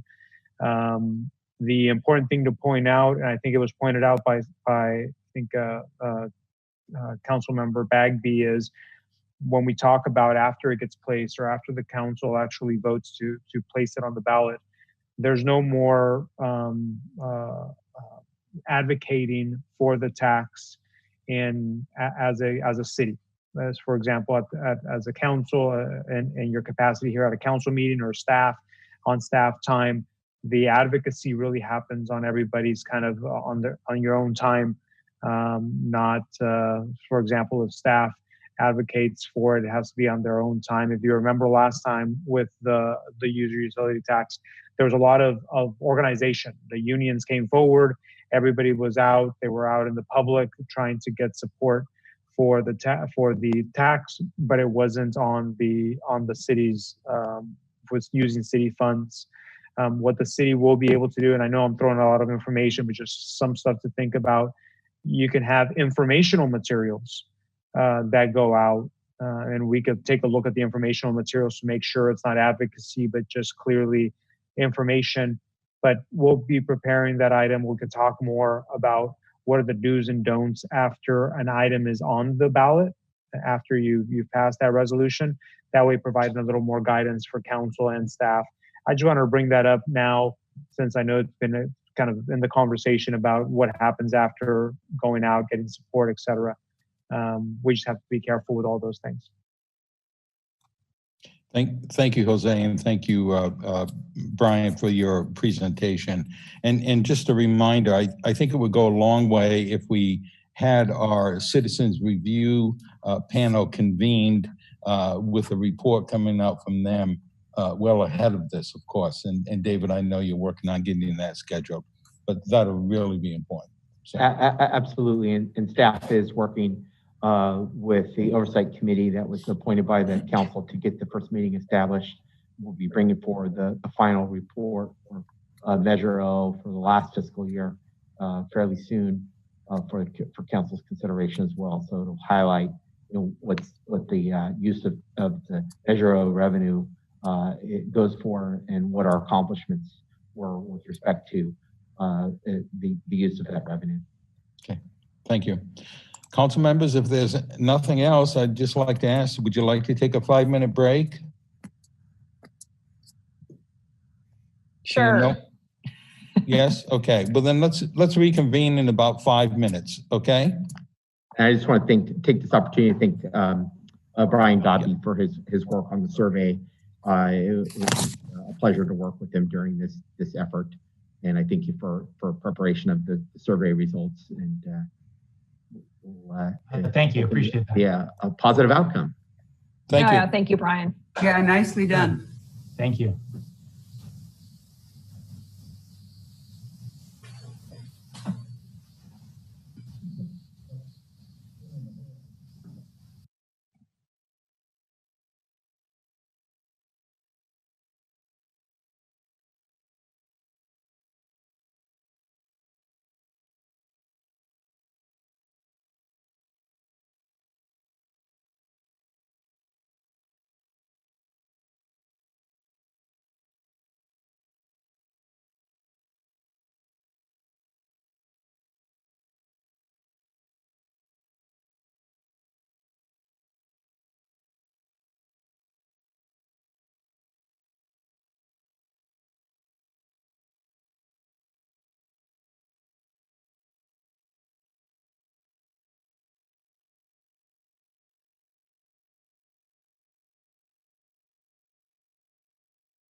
Okay, if everyone's back, why don't we move on? I see Jason, I see Melanie, and I see Marianne. Okay, good. Well, the next item is the consent calendar, and let me just get that piece of paper. All items on the consent calendar will be considered together by one action of the council unless any member of the council, public, or staff wishes to have an item removed and discussed separately. Would anyone like to remove an item for separate discussion? Nope. Okay, seeing no one, if we could have a motion for approval? I'll move the item. I'll second. Okay. Do we have a roll call, please?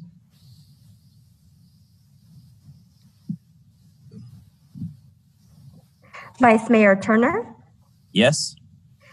Councilmember Bagby, Aye. Councilmember Brigham, Aye. and Mayor Walter. Aye. And Chad, Eric, I see you're still in the audience. Thank you very much again for re-upping for another term on the Planning Commission. Doing a fantastic job, and great job again last night with the Baumgartner property on the south side of town. Thank you. Thank you for your efforts.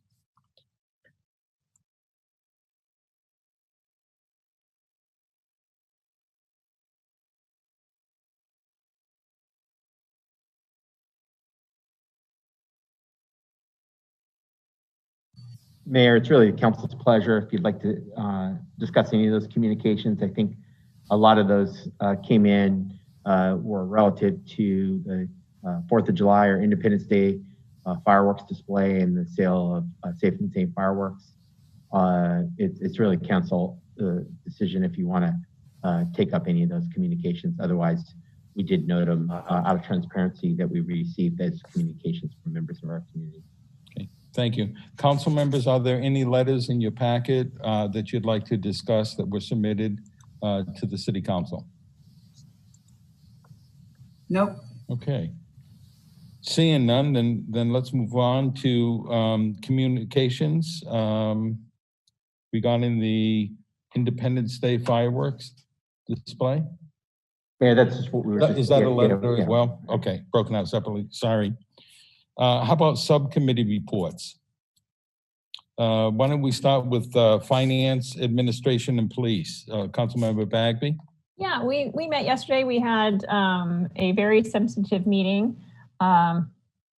Chief Ferguson used more words than we probably ever heard him use before in one meeting.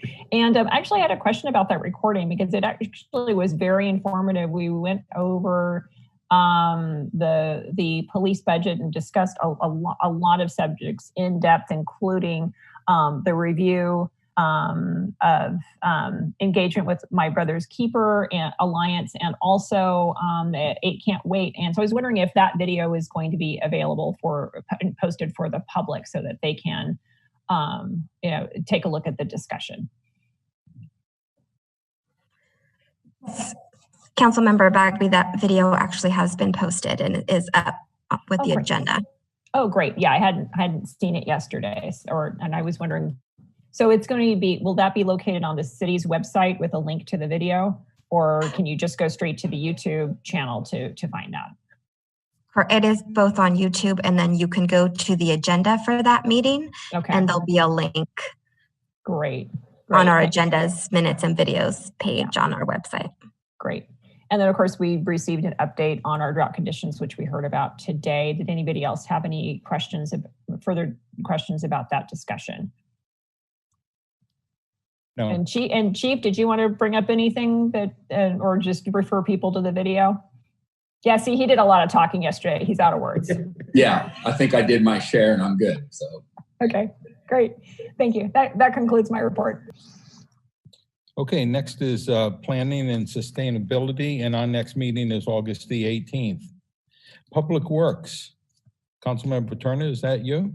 Yeah, I'll cover for Marta. Marta is the chair for this particular meeting, or subcommittee, forgive me. Our next meeting is scheduled for July the 28th, 4 p.m.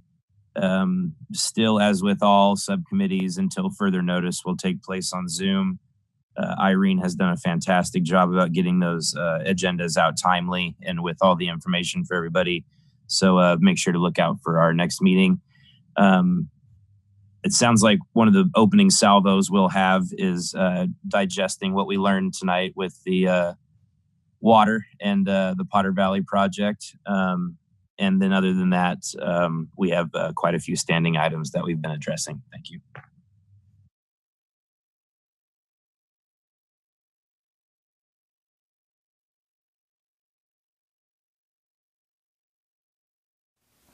I'm sorry, Councilmember Turner. Would you just like to continue down the line with the fire district and the school district? Forgive me. Thank you. Yes, Joint City Fire District. Our next meeting is scheduled for October the 12th, 2020 at 5:30. I admit that I keep trying to or mentioning that I'd like to see us meet sooner, but I have not been able to follow through on that. So right now, scheduled for October the 12th, hoping to get us together sooner. Joint City School District, we're going to meet on July the 20th. 5 p.m. This will be our first opportunity as a joint city school subcommittee to meet the new superintendent. So I really look forward to that and encourage anybody who's available to tune in and maybe hear an introduction and some updates in that regard. And I think that's my last one, Gus. Thank you. Thank you, Councilmember Turner. Next is the Homeless Community Advisory Group, and we'll be meeting shortly. Kevin will be structuring something pretty soon on that. Next is council reports, verbal, if there are any. Just raise your hands. Oh, yes. Councilmember Bagby, please. Thanks, Mr. Mayor. Yeah, I did submit it in writing with some detail, but I just kind of wanted to go over, some of the highlights very quickly. So we're still online with League of Cities. We had our very first online mayors and council members executive forum, which is also referred to as advanced leadership. And I had the opportunity to basically DJ a speed session. And so I'm working on my DJ skills. Maybe I'll have a second career out of all of this. But those, if you did register for that forum, those videos are online and available, and they contain some really great council member training. So, and with some of the SIP order slightly lifted, I was actually able to have constituent meetings on the 26th and the 30th. So I got out and saw real people for the first time in a long time.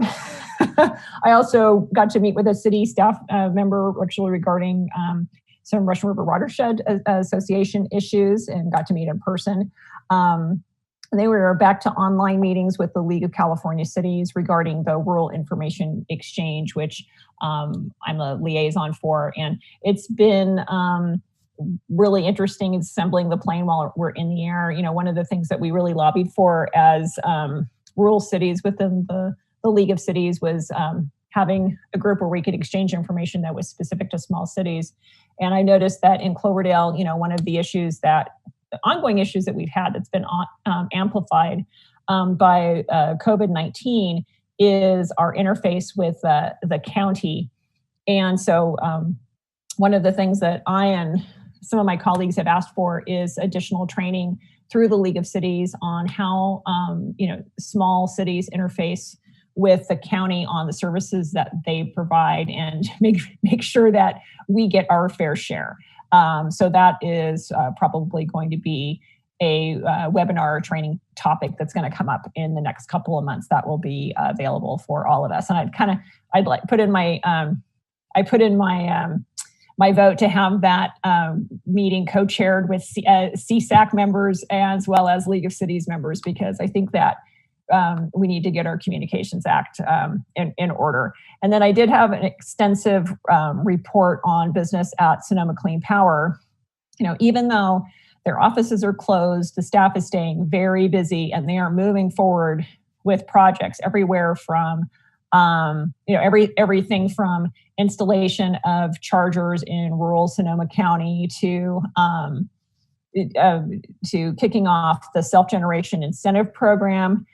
That's an assistant program that was launched this spring, and it provides residential customers with incentives to help with the upfront and application challenges for applying for battery energy storage. And there is information available at website on that. Similar to that, they have started their new rate that they're for small business customers who want to add batteries but don't have solar at their businesses. So that's actually going to be effective April 1st. And I think that's going to be, I mentioned it in the reason I wanted to call it out is I mentioned it in a previous council report, and that program is coming online and businesses will be able to get that information from Sonoma Clean Power. They are continuing on the reform of the resource adequacy program and have been very active with the CPUC.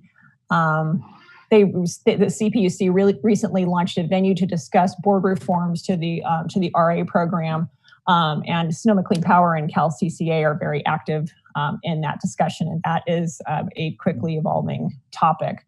And that's, there's an extensive list of things, but I just want to let you know that the Sonoma Clean Power staff and their programs, well, the other really good example is that they are moving forward with their headquarters, and they're moving forward with actually Chad's pet project, or his main assignment, which is the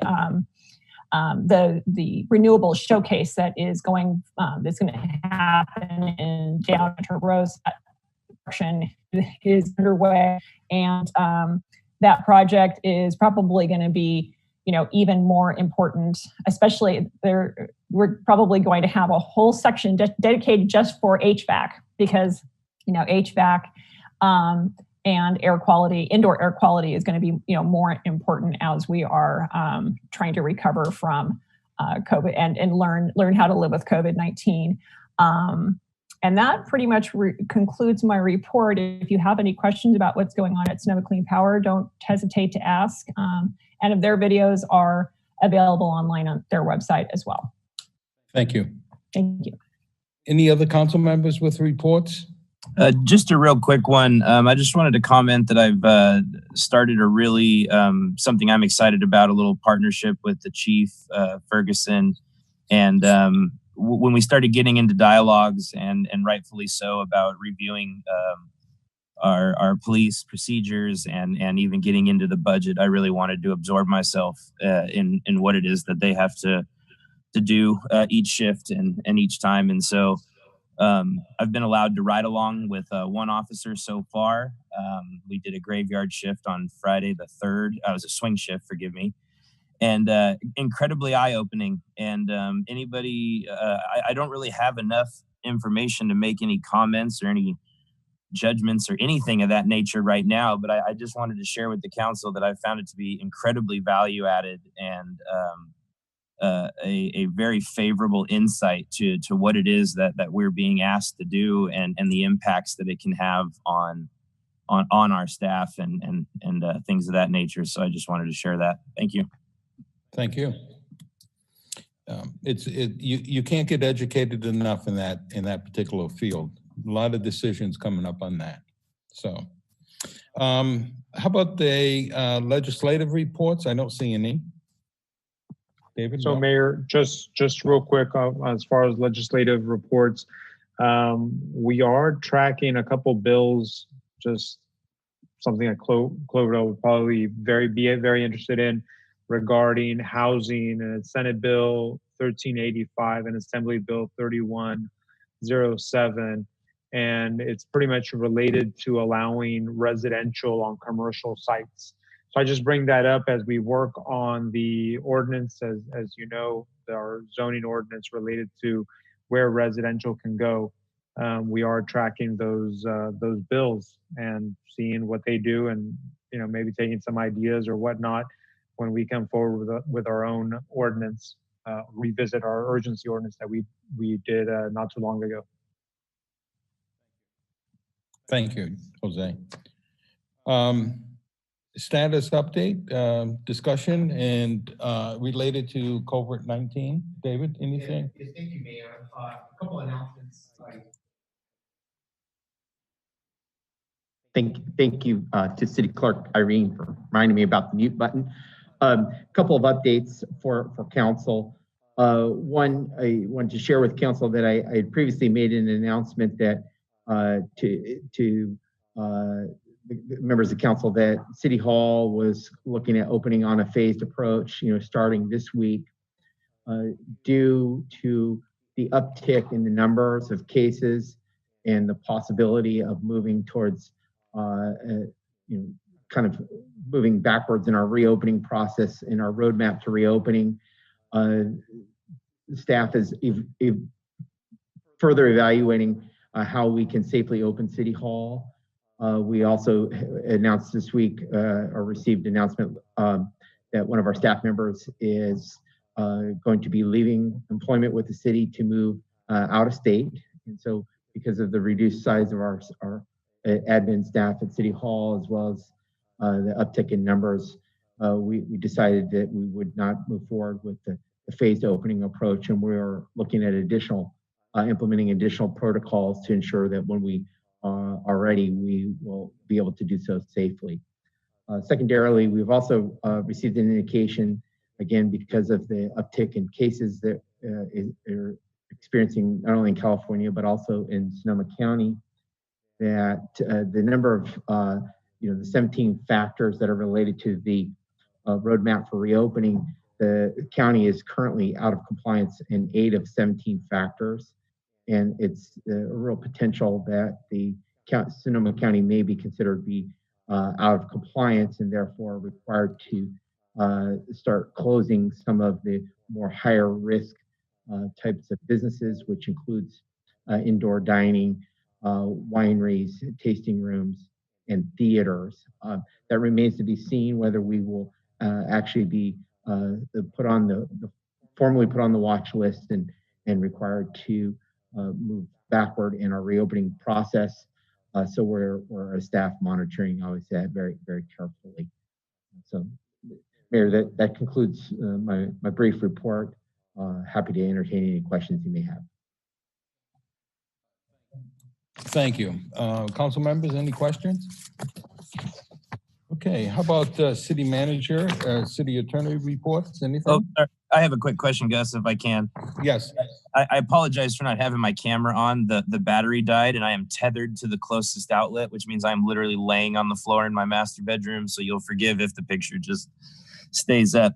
Kevin, just a quick question. Can you give us a report out on how the water grant, the water bill grant is going? And the reason I ask is with City Hall, understandably so, kind of pulling back on the phased reopening, those individuals who really take comfort and need to pay in cash, is there an opportunity for them to still apply for this grant? Is there still room left in the budget? Can you just give us a high level update on that, please? Yeah, certainly, Councilmember Turner. We've paid 16 grant requests. The closing date has ended, but Irene and I have kind of decided to just keep it open. We thought we would have more, so we kind of wanted to put an end date on it so that we could, everyone who applied could have a chance. But we have about 3 more that have come in recently, so we're going to just approve those. So with that, we'll be up to 19, and we have the ability to do 30. The plan was that once we exhaust those funds from the previous fiscal year, that we would come forward to see if the council wanted to use the current fiscal year neighborhood grant program in the same fashion. So it went a little slower than I thought, but it's definitely going to be all used, which is nice.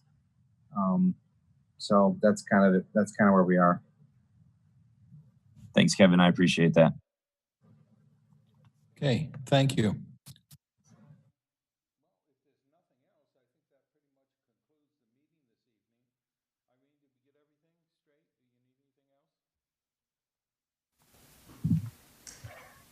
No, Mayor. I believe everything is in order. Staff, thank you. Council, thank you. And we'll adjourn the meeting to July 22nd for 5 p.m. just in case we have a closed session. Thank you. Thank you, everybody. Bye. Have a good one. Bye. Bye. Good night.